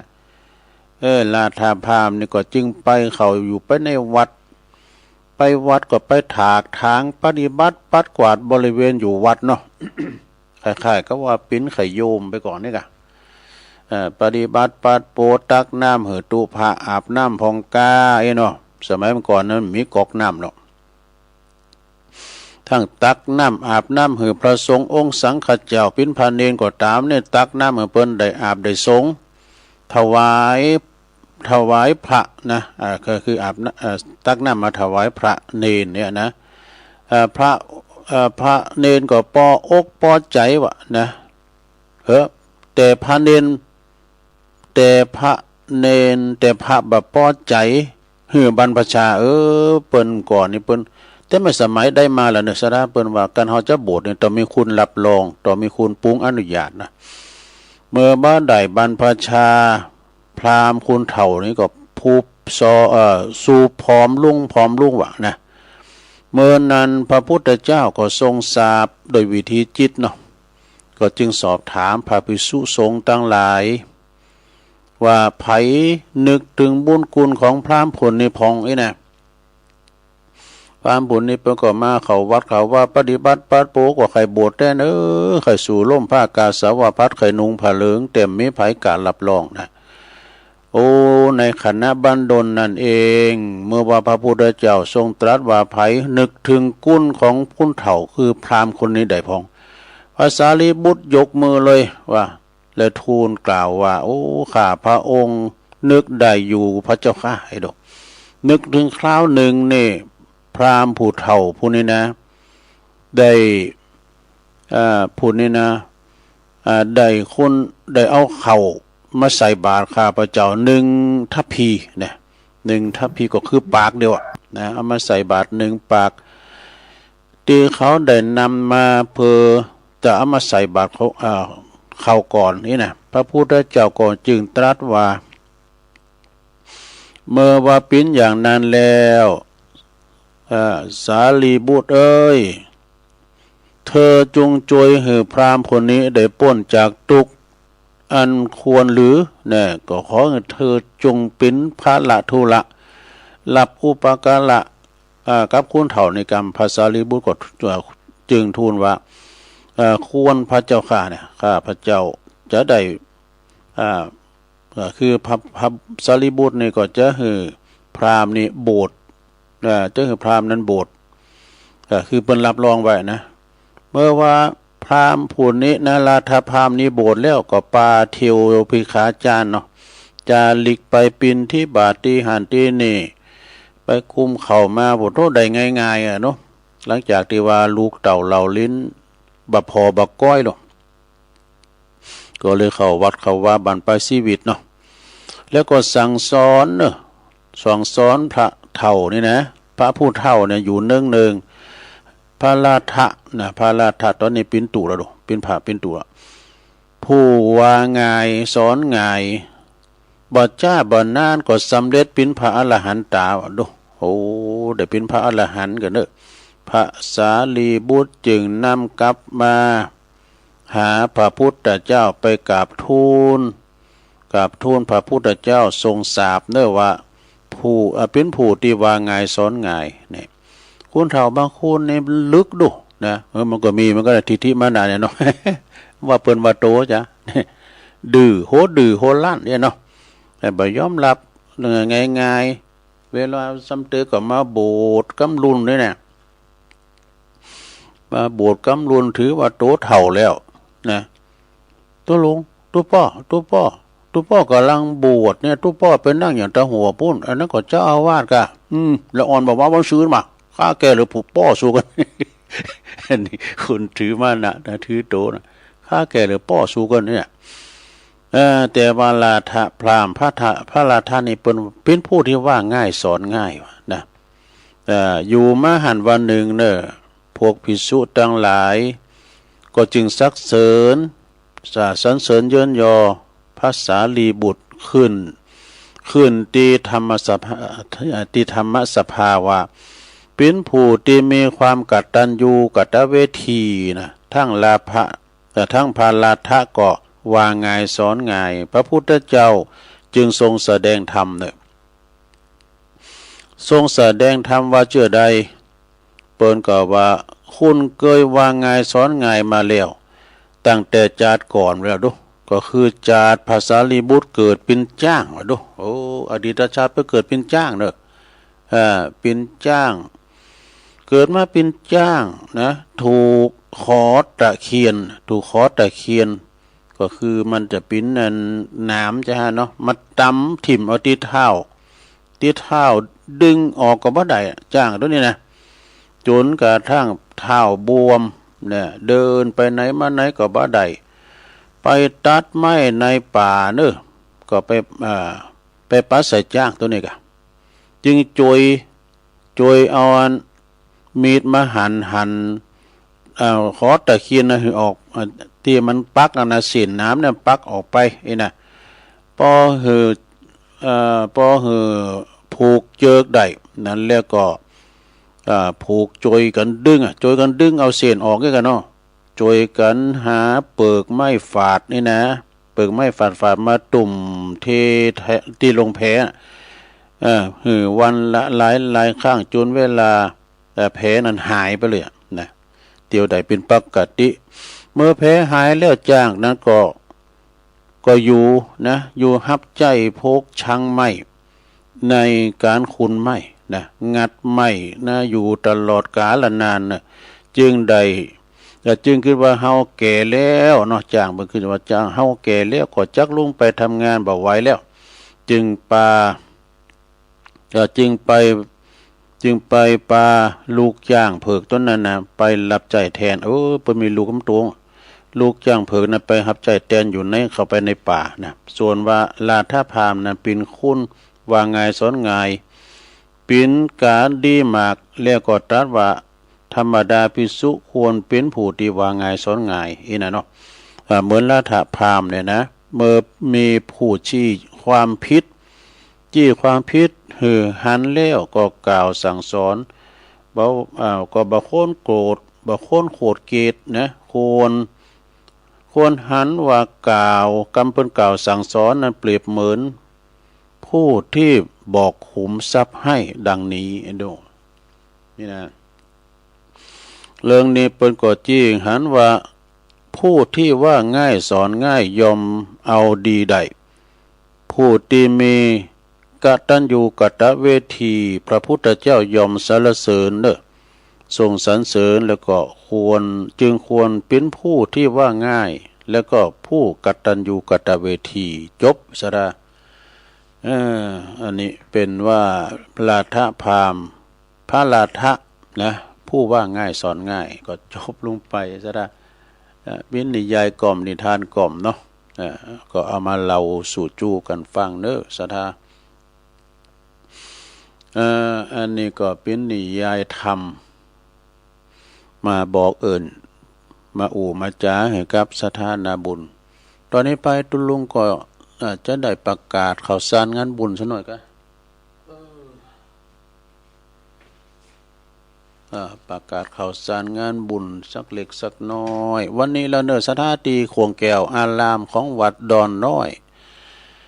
ที่วัดดอนน้อยนี่เปิ้นเขากำกันมาตั้งแต่วันที่2แล้วนะดู2 มกราจนถึงวันที่10นะตำบลแม่แรงนี่เปิ้นปิ้นกันแล้วเปิ้นเอารายวันโดย8คืน8วันเหมือนกันเนาะตั้งแต่2ถึง10นั่นแล้วเปิ้นเอากระด่างด้วยนะปีนี้เนาะติดตกอยู่ที่คงแก้ววัดอันดอนน้อยแล้วก็ปีหน้านี่จะตั้งใดจ่ายนะเปิ้นก็เอากระด่างเนี่ยนะ2ถึง10เองบ่หามื้อจันทร์วันดีเอาวันทีมาวันที่2ถึงวันที่10เองก็เพิ่นก็จะเข้ากรรมแล้ววันพุธนี้เป็นวันวันนี้วันนี้ออกกรรมวันนี้เนาะสถานตาลสายตาลเตนวันนี้เด้อที่โคงแก้วอารามวัดดอนน้อยในเมตตาธรรมหลวงพ่อพระครูพิราชธรรมพินิจอันนี้เปิ้นเป็นรองเจ้าคณะอำเภอป่าซางวัดป่าเหงข้องามเด้อแล้วก็เมตตาธรรมอาจารย์ท่านพระครูวิมลสุตตาพรเจ้าคณะตำบลแม่แรงเด้อเปิ้นก็เป็นเจ้าอาวาสวัดดอนน้อยพร้อมด้วยคณะสงฆ์แล้วก็ตั้งคณะศรัทธาตั้งเทศบาลก็ตั้งชมรมกำนันผู้ใหญ่บ้านก็ชมรมผู้สูงอายุเปิ้นเป็นกันมากันหลายนะอันนั้นก็ไปออกกรรมกันเนาะวันนี้ที่วัดดอนน้อยต่อไปงานต่อไปนะวันที่10วันนี้วันเด็กเนาะวันพุธก็11นี่เปิ้นจะมีงานที่นี่เด้อวัดมนทาทิพย์นะวัดเหล่ามนทาทิพย์เปิ้นจะมีงานฉลองสมโภชพระพุทธรูปเจ้าปิมปาอบรมสมโภชสวดมนต์ตันแล้วจะมีพระธรรมเทศนาปื้นเมืองทั้ง3ผูกก็ฮะเนาะปฐมสมโพธิกาปฐมโพธิกถานี่นะธรรมจักรปวัตนสูตรกาหรือว่าธรรมอันนี้แฮมเนาะพุทธาพิเศษก็อย่างนะ จะจบจากทำเมืองสามผูกแล้วก็จะมีสวดมนต์มีสวดเบิกอะเนาะคณะสงฆ์สวดเบิกแถมแล้วก็กวนเขาตีบแถมไม่รู้มีหลายขั้นตอนนะสัทธาในวันผูกนี่เนอะสัทธา11นะเริ่มตั้งแต่18 นาฬิกาปิ้นตุ่นไป6 โมงปิ้นตุ่นไปคุณก็จะไปเลิกตั้งแล้วก็เสียจากหันเพื่อก็จะไปโลมโตกันตีวัดมณฑาทิพย์เนอในเมตตาบารมีธรรมท่านพระครูท่านพระครูอันนี้ก็พระครูมานัสสุทธิกรกันเนาะเจ้าคณะตำบลโดยหล่อเขต2นะแล้วก็ตึงคณะสงฆ์โดยหลวงพ่อพระครูสาธุกิจจันนันท์ก็เป็นเก้าเป็นก้านเป็นประธานสงฆ์โอ้ทุเจ้าก็หลายเนอะสถาเปิดจะสวดมนต์เต็นนะแล้วก็วันที่12ก็สวดไขตาพระเจ้านะเบิกเนตรนะอันนี้ก็คือเป็นส่วนของวัดมณฑาทิพย์เนอะในเมตตาธรรมพระอาธิการบรรพตตัวปีน้อยพร้อมด้วยคณะศรัทธาเนอะก็จะมีเครื่องแห่ด้วยเนอะนะของด้อยหล่อศิลป์อันนี้ก็แจ้งเอื่นศรัทธาญาติโยมรับทราบกันพระอยู่ไกลอยู่ไกลก็ดีแต่จะไปลมกินลมตานโดยกันก็เจอเนอะสวดมนต์ตันฟังเทศน์ฟังธรรมสวดเบิกโกนขอติบกันนะแล้วงานต่อไปศรัทธาญาติโยมวันที่14เนอะ14 มกราคม 2569ก็เปิ้นมีงานเฉลิมฉลองป้อยโลงที่วัดสำนักสงฆ์ม่อนปู่อินเนอะตำบลยางครามอำเภอดอยหล่อเฮานี่แหละอาจารย์ท่านพระเมตตาธรรมท่านพระครูสถาพรพัฒนารังสีเปิ้นปิ้นเจ้าคณะตำบลยางครามพร้อมด้วยคณะสงฆ์ไปรวมโตกันที่สำนักสงฆ์ม่อนปู่อินวัดของครูบาคำตันเนอะครูบาคำตันปัญโยนะแล้วก็ในเมตตาธรรมอาจารย์ท่านปัญลัดนะพระปัญลัดพบสังวโลนะตุปีพบนี่เป็นเลขานุการเจ้าคณะตำบลโดยเป็นเจ้าสำนักโดยแล้วก็เป็นพระนักเทศประจำอำเภอดอยหล่อเฮาโดยเนาะเพิ่นจะมีวันที่14เนอะ9 โมงบิดต้นไปก็จะมีการเจริญพระพุทธมนต์พระอยู่ละแวกใกล้เคียงก็ไปรวมกินรวมทานกันเนาะไปฟังซอของจันติ๊บจอมตองพร้อมกับทีมงานเพิ่นนะไปรวมทำบุญบริจาคให้หอมกันเนาะสำหรับเครื่องเสียงก็ได้รับความเมตตาจากกูแดงมิวสิกนะจากท่านพระอธิการแจ้งสุทธิจิตโตตุปีตอมเขาเนาะงานต่อไปก็14แล้วก็15นี่เพิ่นจะมีจะลองสมโพธิเนอะถวายพระธาตุเจดีย์พุทธคยาจำลองที่พุทธมณฑลจังหวัดเชียงใหม่โดยคณะศิษยานุศิษย์ของพระเดชพระคุณหลวงปู่พระพรหมมงคลหรือว่าหลวงปู่ทองสิริมังคโลเนาะครอบครัวของแม่จันฟองคุณแม่จันฟองคุณเชิดพงษ์กิ่วแก้วพร้อมโดยบริวารญาติมิตรลูกหลานเปิ้นเนาะเปิ้นสั่งถวายเนี่ยก็เป็น20 ล้านบนศาสนาเด้อเปิ้นก็จะมีงานเริ่มตั้งแต่วันที่14 15นะ15นี่ก็เป็นวันแต่เวลาบ่ายโมงเด้อจะได้ประกอบพิธีกันโลมกินโลมตานกันเนอะศาสนาอันนี้เป็นของนาหมู่สนโลมเนอะพุทธมณฑลจังหวัดเชียงใหม่เป็นของจังหวัดตึงจังหวัดเนอะอันนี้นะคุณเชิดพงษ์เขานี่เป็นผู้ที่อุปถัมภ์วัดวาอารามมั่นคงในการทำบุญถวายทานก็ปกสร้างหางแปงถวรวัตถุปทาเจดีย์อุโบสถกันนี่ในวันที่15เนอะก็ไปรวมทำบุญกินทานกันนะอย่างตีตุลุงเปิดแผ่นสปอร์ตไปแต่เจ้าเนาะต่อจากหันก็15 ถึง 17เนอะสถาก็เปิ้นจะประชุมเพิงศพงานออกเบ้นประชุมเพิงศพของท่านพระอธิการลุ่งโลดประภัสโลอีกเนาะอดีตเป็นเจ้าอาวาสวัดอันวังดินตำบลโขงเป้าอำเภอจอมทองเนาะเปิ้นได้มรณภาพลุงมาก็หลายเดือนอยู่แล้วก็วันที่17นี่เป็นวันประชุมเพลิงศพเนอะดูไว้ไก่เคียงก็ปากันไปเนอะท่านพระอาจารย์ลุ่งโลดเปิ้นก็แปลงวัดแปลงว่าอยู่ที่หันเมินกะที่วัดวังดินนะ เปิ้นอยู่หันปำเป้งปรมีธรรมคือสร้างหางแปลงหันโอ้ก็แปลงโบสถกาแปลงพระธาตุเจดีย์ก็เนี่ยคุณโยมเชิดพงษ์เขาเนี่ยนะเปิ้นไปสร้างไปแปลงคุณแม่จันฟองเขาเนี่ยนะเรื่องประเด็นนี้เปิ้นก็ได้มรณภาพไปตุปีลุงโลดเนาะเปิ้นจะประชุมเพลิงศพในวันที่17 มกราคมเด้อแล้วต่อจากหันงานมงคลวันที่18ก็ไปปะกันตีวัดกอขาหนองโบเด้องานฉลองสมณศักดิ์พัดยศนะเจ้าวาดวราชันโทปินเปิ้นเป็นพระครูไพศาลพระครูไพศาลรัตนคุณก็เนี่ยก็ ตุลุงอินน่ะนะพระครูไพศาล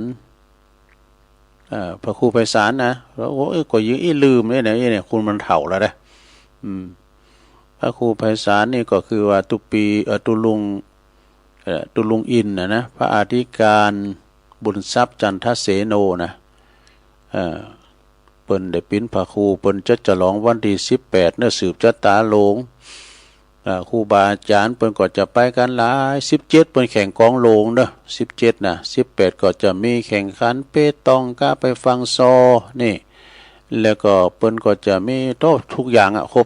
รบวงจรมีย้อนยุคมีมวยนี่ที่วัดกอขาหนองโบเด้อต่อจากหันวันที่19เด้อ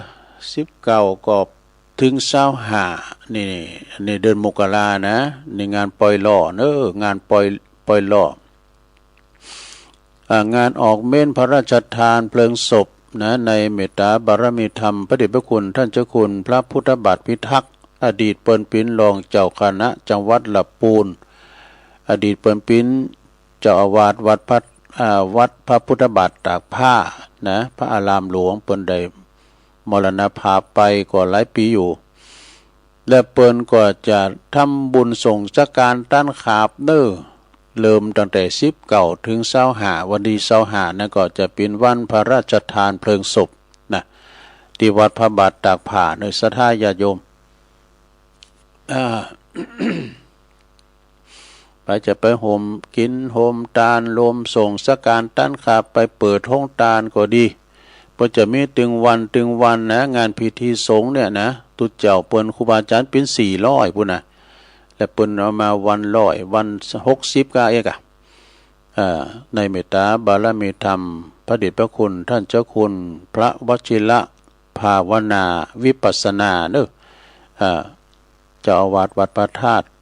เจ้าอาวาสวัดพระพุทธบาทตากผ้านะ 19ถึง25เด้อที่วัดพระบาทตากผ้าแล้วก็ทำงาน1วันที่วันที่22ถึงวันที่24นะเปิ้นจะมีปิดทองลูกนิมิตฝังมหินสีมาดตัดไว้ลูกนิมิตผูกพระสีมาที่วัดโบสถ์น้ำดิบเนอะ วัดโบสถ์น้ำดิบในก่อนในเมตตาตามท่านเจ้าอธิการพิเชษสิริพัทโทเจ้าคณะตำบุญน้ำดิบเนอะเจ้าวัดดงนิมิตน่ะก็เป็นกันท่านพระครูสัทธิสารคุณที่ปรึกษาเจ้าคณะตำบุญน้ำดิบวัดหนองผาขาวอันนี้ก็เป็นมหาเถระเนอะพระมหาเถระประจำตำบุญน้ำดิบนี่เป็นตำบุญใหญ่นะมี10กว่าวัดทางที่ว่าเปิ้นจะแบ่งเป็นเขต1เขต2ก็ได้แต่ว่าเปิ้นแบ่งเพื่อบ่สร้างความแตกแยกนะเป็นกลุ่มเป็นก้อนน่ะดีแล้วนะก็เลยเป็นตำบุญตีใหญ่เนอะศรัทธาคณาจารย์ครูบาอาจารย์ก็มีอันเปิ้นเรียกว่าเปิ้นมีความหูหนักเนาะบุคลากรพร้อมมันก็นะตำบุญน้ำดิบเนี่ยเนาะตุปีอามเขาก็พระปลัดรัตตัญญูเขาก็ตุปีวันก็มาคับทองไล่ดงท่านมาหาจากวัดใหม่ป่าฝางตุลุงแหวงเราไปลืมแล้วบทพระสมุทรแสวงสุจิตโตต้นรัตนารามเราปะก้อยโฆษณานะโอ้ยเปิ้นก็ปิ้นพูดดีว่ามหาเถระเนาะตุลุงแหวงในเปิ้นไปโบสถ์อยู่ที่พระบาทตากผ้าพุ่นโนอยู่ปุ่นเมินกะแล้วก็เปิ้นมาปิ้นตุลงที่วัดเดิมเปิ้นวัดเก่าเปิ้นที่รัตนารามเราปะก้อยฉะนั้นก็จะไปลืมเด้อวันที่22แล้วก็วันที่24 มกราตีวัดโบสถ์น้ำดิบเนาะต่อจากหันที่ไหนแถมตุก็มีอยู่เนอะก็งานการก็ไข่ห่างไปเหมือนกันเนอะสถานเนาะก็จะมีวันที่ในวันที่ฝังลูกนิมิต18-15ก็ว่ากันไปปล่อยลงปล่อยลามก็จะมีกันมาเลยเนอะศรัทธาญาติโยมทั้งหลายมีกินมีทานที่หันที่นี่ก็ไปปากันเข้าไปอันนี้ก็ปุณก็นี้เนาะเดือนกุมภาก็จะมีอยู่นะศรัทธางานปล่อยหล่อต่างอันวัดมอนมหินศิลารามก้าไอ้น่ะแล้วก็ปล่อยหลงวัดสันควงคำตำบุญตาวังเปล่าในเมตตาธรรมอาจารย์พระครูสาธรวีรกิจนะตั้งเปิ้นก็จะมีปล่อยหลงเสนาสนะศาลาเปิ้นนะตุปีการก็ฝากประกาศมาด้วยวัดปุณทำดูวัดน้องโหลนี่เปิ้นจะมีจะร้องกัดตั้งก็ฮะเนาะตุปีบอลนะพงเทพเหมือนว่าวันทีอย่างนั้นเปิ้นจะมีงานเหมือนกันนะแล้วก็ที่ปล่อยหลงวิหารหลงทรงเจี้ยนแถมนี่นะพระธาตุเจดีย์อันใหญ่คุณหมอพุ่มศิลป์เขาเนี่ยเปิ้นไปแปลงไปสร้างก็ดีที่วัดใหม่น้องหอยเนาะในเมตตาธรรมอาจารย์ท่านพระครูสังวรยติกิจเนี่ยเป็นวันที่อย่างที่แน่นอนจะถามอาจารย์กบก่อนก็อันนี้ก็เป็นข่าวสารงานบุญหลายตีหลายตั้งเนาะสถานที่ครูบาอาจารย์ได้ฝากประกาศมาพองนี่นะหรือว่าตั้งหันในคลิปในไลน์ก็เขากำตีหันตีนี่ก็ดีเนาะตีหันในเฟซในไลน์ก็ดีไกลที่ไหนก็ไปเนาะสถานมันไปได้ก็ไปอย่างเรือเปิ้นไปมันได้เปิ้นก็ฝากห้อมกันไปเนาะเดี๋ยวมันทำบุญได้ง่ายได้ทำบุญออนไลน์เนาะบอกเบอร์เนี่ยธนาคารเนี่ยเปิ้นก็โอนกันท่านมหาสมศาสตร์เปิ้นเก่งทำบุญอันนั้นอันนี้เนี่ยโอ้ศรัทธาญาติโยมก็ลูบหลามตามตัวหอมก็หอมแม่100เลยหอมไม่ป้อย100เลย ก็ฟังกับวิตาดิมนต์นะกินตานกันไปเนาะศรัทธาญาติโยมทั้งหลายเพราะว่าวัดไก่ก็ตามอย่างว่าเนี่ยวันเด็กจะมีของขวัญวันเด็กเนี่ยคือละอ่อนพองอีนะสมัยแต่ก่อนเปิ้นเล็กห่อเข่ากันดูวันเด็กก่อนนะปวนไปขี่ไปเฮาบินบ่ดำก่อนมีมามื้อแล้วนะตุลุนได้ไปกับเปิ้นสักเตือเปิ้นจัดงานวันเด็กเองน่ะเปิ้นเป็นเล็กห่อข้าวห่อน้ำกัน วัดป่าเดชก็ดีเพิ่นก็จะมีปล่อยโลงแล้วก็ฮู้วันที่แต่หลวงพ่อเพิ่นจดไว้ในกระดาษน่ะวัดพานอนขอนตาลลัทธิวันก็นี่เพิ่นจะร้องวันเกิดทำบุญอายุวัฒนมงคลเพิ่นนี่น่ะ หลายตีหลายต่างเนาะศรัทธาญาติโยมทั้งหลายแล้วก็แจ้งบ่แปดว่าแมลงบึดก็ขอขึ้นเวลาก่อนเนาะ18 นาฬิกาถึง2 ทุ่มก็ติสศาสนกิจอยู่ต่อไปก็จะลองตักตังลายพักสักหน่อยเด้อศรัทธาญาติโยมโอไม่หลงสายฝนจันกุลนะปนอยู่หลายปีงเนี่ยได้น้องผักขาวนี่ฟังอยู่เน้อนี่นะโอ้แม่สายพินกัลยาจังซอสถานีวิทยุบุญญาวาสลำปางฟังบ่ได้แล้วเจ้าก็เปิ้นไปเสกคืนอยู่เสกคืนเสกหยังอยู่เนาะชมรมสกาย74โดยแม่ทองคำพรหมมินจากแม่แตงอินทขินบุญเด้อนี่นะก็ฟังอยู่โยมยุพินหอมมาลาปีน้อยก็ฟังหน้าสารกลางก็ชัดเจนดีนะแล้วก็มีนะบรรจงกันทวงศ์นำดิบเนอเกมตอนรับงานใหญ่เนอะ อันนี้พุทธทาสวัดโบสถ์นำดิบหรอกเปิ้นเคยขับรถส่งนักเลงบัดนี้อยู่กับวัดกับว่าอะไรย่างเลยนะลุงทอนเขาย่างแล้วก็ลุงทอนปลามแก้วเขาน่ะ ป พอลามพอลามแบบพระจันทร์นั้นแก้ว อ้าวแล้วก็แม่ครูธัญญาทองอิ่มด้วยเนอะกศนฟังอยู่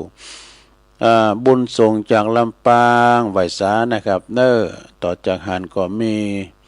ดอยน้อยพัฒนาหนองหานสันทรายฟังอยู่โอปรริญญาเอกวัดลาดเนอะเมตตาธรรมอาจารย์ท่านพระมหาประสิทธิ์ธรรมาภินันโทปริญญาธรรม8ประโยคพระอุปชาซึ่งเป็นบุคคลดีเด่นประจำปี2568ปีเลี่ยมวามชื่อนี่นะถักเข้ามาตังลายไหวสานะครับเนอะวัดจางกำตาสิงห์เนี่ยพระอาจารย์อานนท์เนี่ยตาสิงห์เนี่ยก่อนเป็นโบสถ์อยู่สันกำแพงเนี่ยกะพี่น้องสันกำแพงจำเมื่อไหร่ก็ตุอานนท์ไทยนะตัวอานนท์ไทยเปิ้นอยู่ตั้งแต่โอ้แปลงโบสถ์เสียงเป็น10 ล้าน20 ล้านเหมือนกันเด้อเปิ้นก็มีเฟซมีไลน์เอาละเนาะศรัทธาตักตังลายจบพอดีตอนนี้ไปก็จะได้เปิดสายเนอะศรัทธาเข้ามาใหม่0899556 ต่อจากตุลุงก็เดี๋ยวก็ฟังเสียงธรรมจากวัดจันทร์ในเมตตาธรรมพระครูจันทรักษ์เนอะอาจารย์ท่านพระมหานิคมนะเพิ่นก็จะเข้ารายการทุกวันเสาร์เจริญปอนเจ้าไว้สาเจ้าพี่หนานี่เขาน้องเลิกเนอะโดนหน่อยยายเป็ดบ้านยายไปถึงว่านเจ้ากำคติธรรมกำยองนะเจ้าเอาปลาซอนแมวอย่าเอาหอยฟ้าเอาจีนซอนม้าอย่าเอาไว้ต่ำไปหาไม่หน่อยอย่าไปตอนค่ำไปตอนกลางวันไปเหยียดกันเจ้ากำยองวันละกำนะเจ้ากำว่าเอาจมนะเจ้าภาษาไทยแปลว่าเอาใส่นะเจ้าไหวสาเจ้าสายต่อไปเจริญปอนอาจารย์ครับ โอ้หลวงพ่อกฤษเนาะวันนี้เย็นเยอะอาจารย์อากาศเย็นเนี่ยอากาศเย็นมากเลยวันนี้มันหนาวทุกวันอ่ะทุกตลอดเดือนมกราตลอดเดือนมกราอาจารย์ครับแค่หมดเวลามีอยู่ครับหลวงพ่อกฤษเนาะเจริญปอน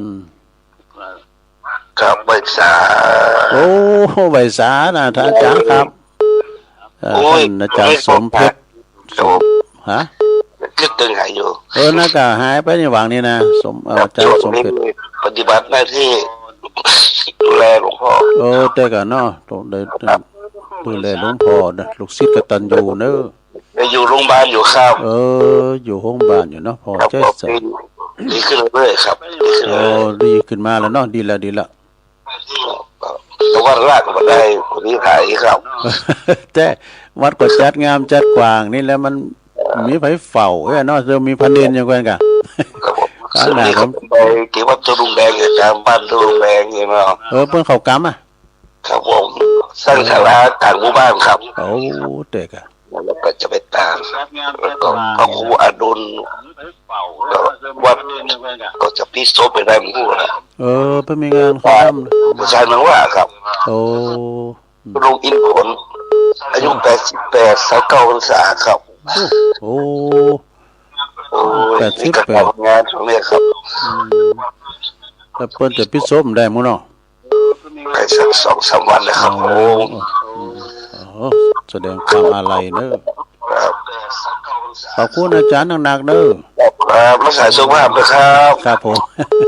ไปสาครับพระอาจารย์สมเพชรปัญญาโนเนอะอันนี้เปิ้นอยู่วัดป่าไผ่บ่อทองดูแลครูบาด้วยเนาะเจริญปอนตามมามาแล้วครูบาขาดกันไปเป็นหลายติดเนาะนะกะเดียวก็จะชวนศรัทธาญาติโยมไปใส่บาตรจุดลุงแดงเพื่อนเขากำน่ากล่าวไปหรแล้วก็จะไปถึงท่านอดีตนายกจรัญทาวนะตอนเย็นนี่ก็มีนัดกับพระอาจารย์สมเพชรธรรมไปที่เพื่อนเข้ากำนั่งฟังเทศน์ฟังธรรมท่านเปิดดีเอารถพาหน้ามาหาผมไปด้วยนับถือดีกะตอนเด็กแบบก่อนอย่างตุลุงหวานห่อเข้าแจกะแม่กะว่าเองก่อนนี่ห่อเขาแจกกันนุ เดี๋ยวนี้โคเปิดจัดที่เทศบาลแต่ว่าผมซื้อขนมใหม่ๆหมดทั้งนั้นอ่ะลังใหญ่500เนาะ ดู ท่านสทเกษมไปบริจาคเพื่อความหูกับเทศบาลที่เป็นหนังสือขอมาตั้งเจ้าตัวนายเนาะ อืม ของเก่าที่เฮาปั่นป้อนเอาสักอย่างอ่ะซื้อใหม่เลยเนาะเต็มรังมาเล่นนะใส่รถเก่งเลยว่ะ ใส่เอามาพองเนาะขนมพองเนาะ มาแบบมีครับเอาขนมทั้งนั้นอ่ะ ขนมเท่านั้น อบแกบแล้วนะ อืม มาเนี่ยมันเป็นโซเดียมนักเดียวหลอนมันจะเป็นโรค เนาะ ดับนั่นก็บอกทุลุงสบายดีเนาะ แต่มาตาภาพอ่ะ ตรงนี้เข้ากำหนาวออทอด น่ากะโอ้ปีนี้นี่หนาวมึนเหมือนกันเด้อ เดือนกุมภาพันธ์จะหนาวยิ่งกว่านี้ครับ โอ้ ตาม นั่น ในไว้ทางกรมอุตุนิยมวิทยาเพิ่นคาดการณ์ว่าเดือนกุมภาพันธ์จะหนาวนักกว่านี้ ดู เอาเป็นหนาวห้องเนาะลุงเนาะ มันก็สูงกันไป ปีละอดเอาตามธรรมชาติเนาะธรรมะก็คือธรรมชาติที่เกิดขึ้นเอง นั่น ขอบคุณไว้สาหันเจ้าก็เดี๋ยวจะออกวัด6 โมงเกิงเนาะปนายกจรัญเนอร์ นั่นแล้วขอบคุณ อาจารย์ประเภทเขามาครับโอนุโมทนาบุญสาธุไหว้สาครับ ตูโตโรเมตตาธรรมหลวงพ่อมานิษฐาวโลก็ขอบคุณมาณโอกาสนี้เด้อที่เพิ่นได้มาแจ้งเอิ้นศรัทธาเฮาเอาละเวลาตุลุงก็จบพอดีปะกันเตือนหน้าเด้อศรัทธาญาติโยมทั้งหลายก็ขอความสุขความเจริญจงบังเกิดแด่ศรัทธาทั้งหลายทุกคนทุกท่านฟังรายการอื่นต่อไปเนาะจัตตาโลธรรมาวัฏันติอายุวันโนสุขังปะลัง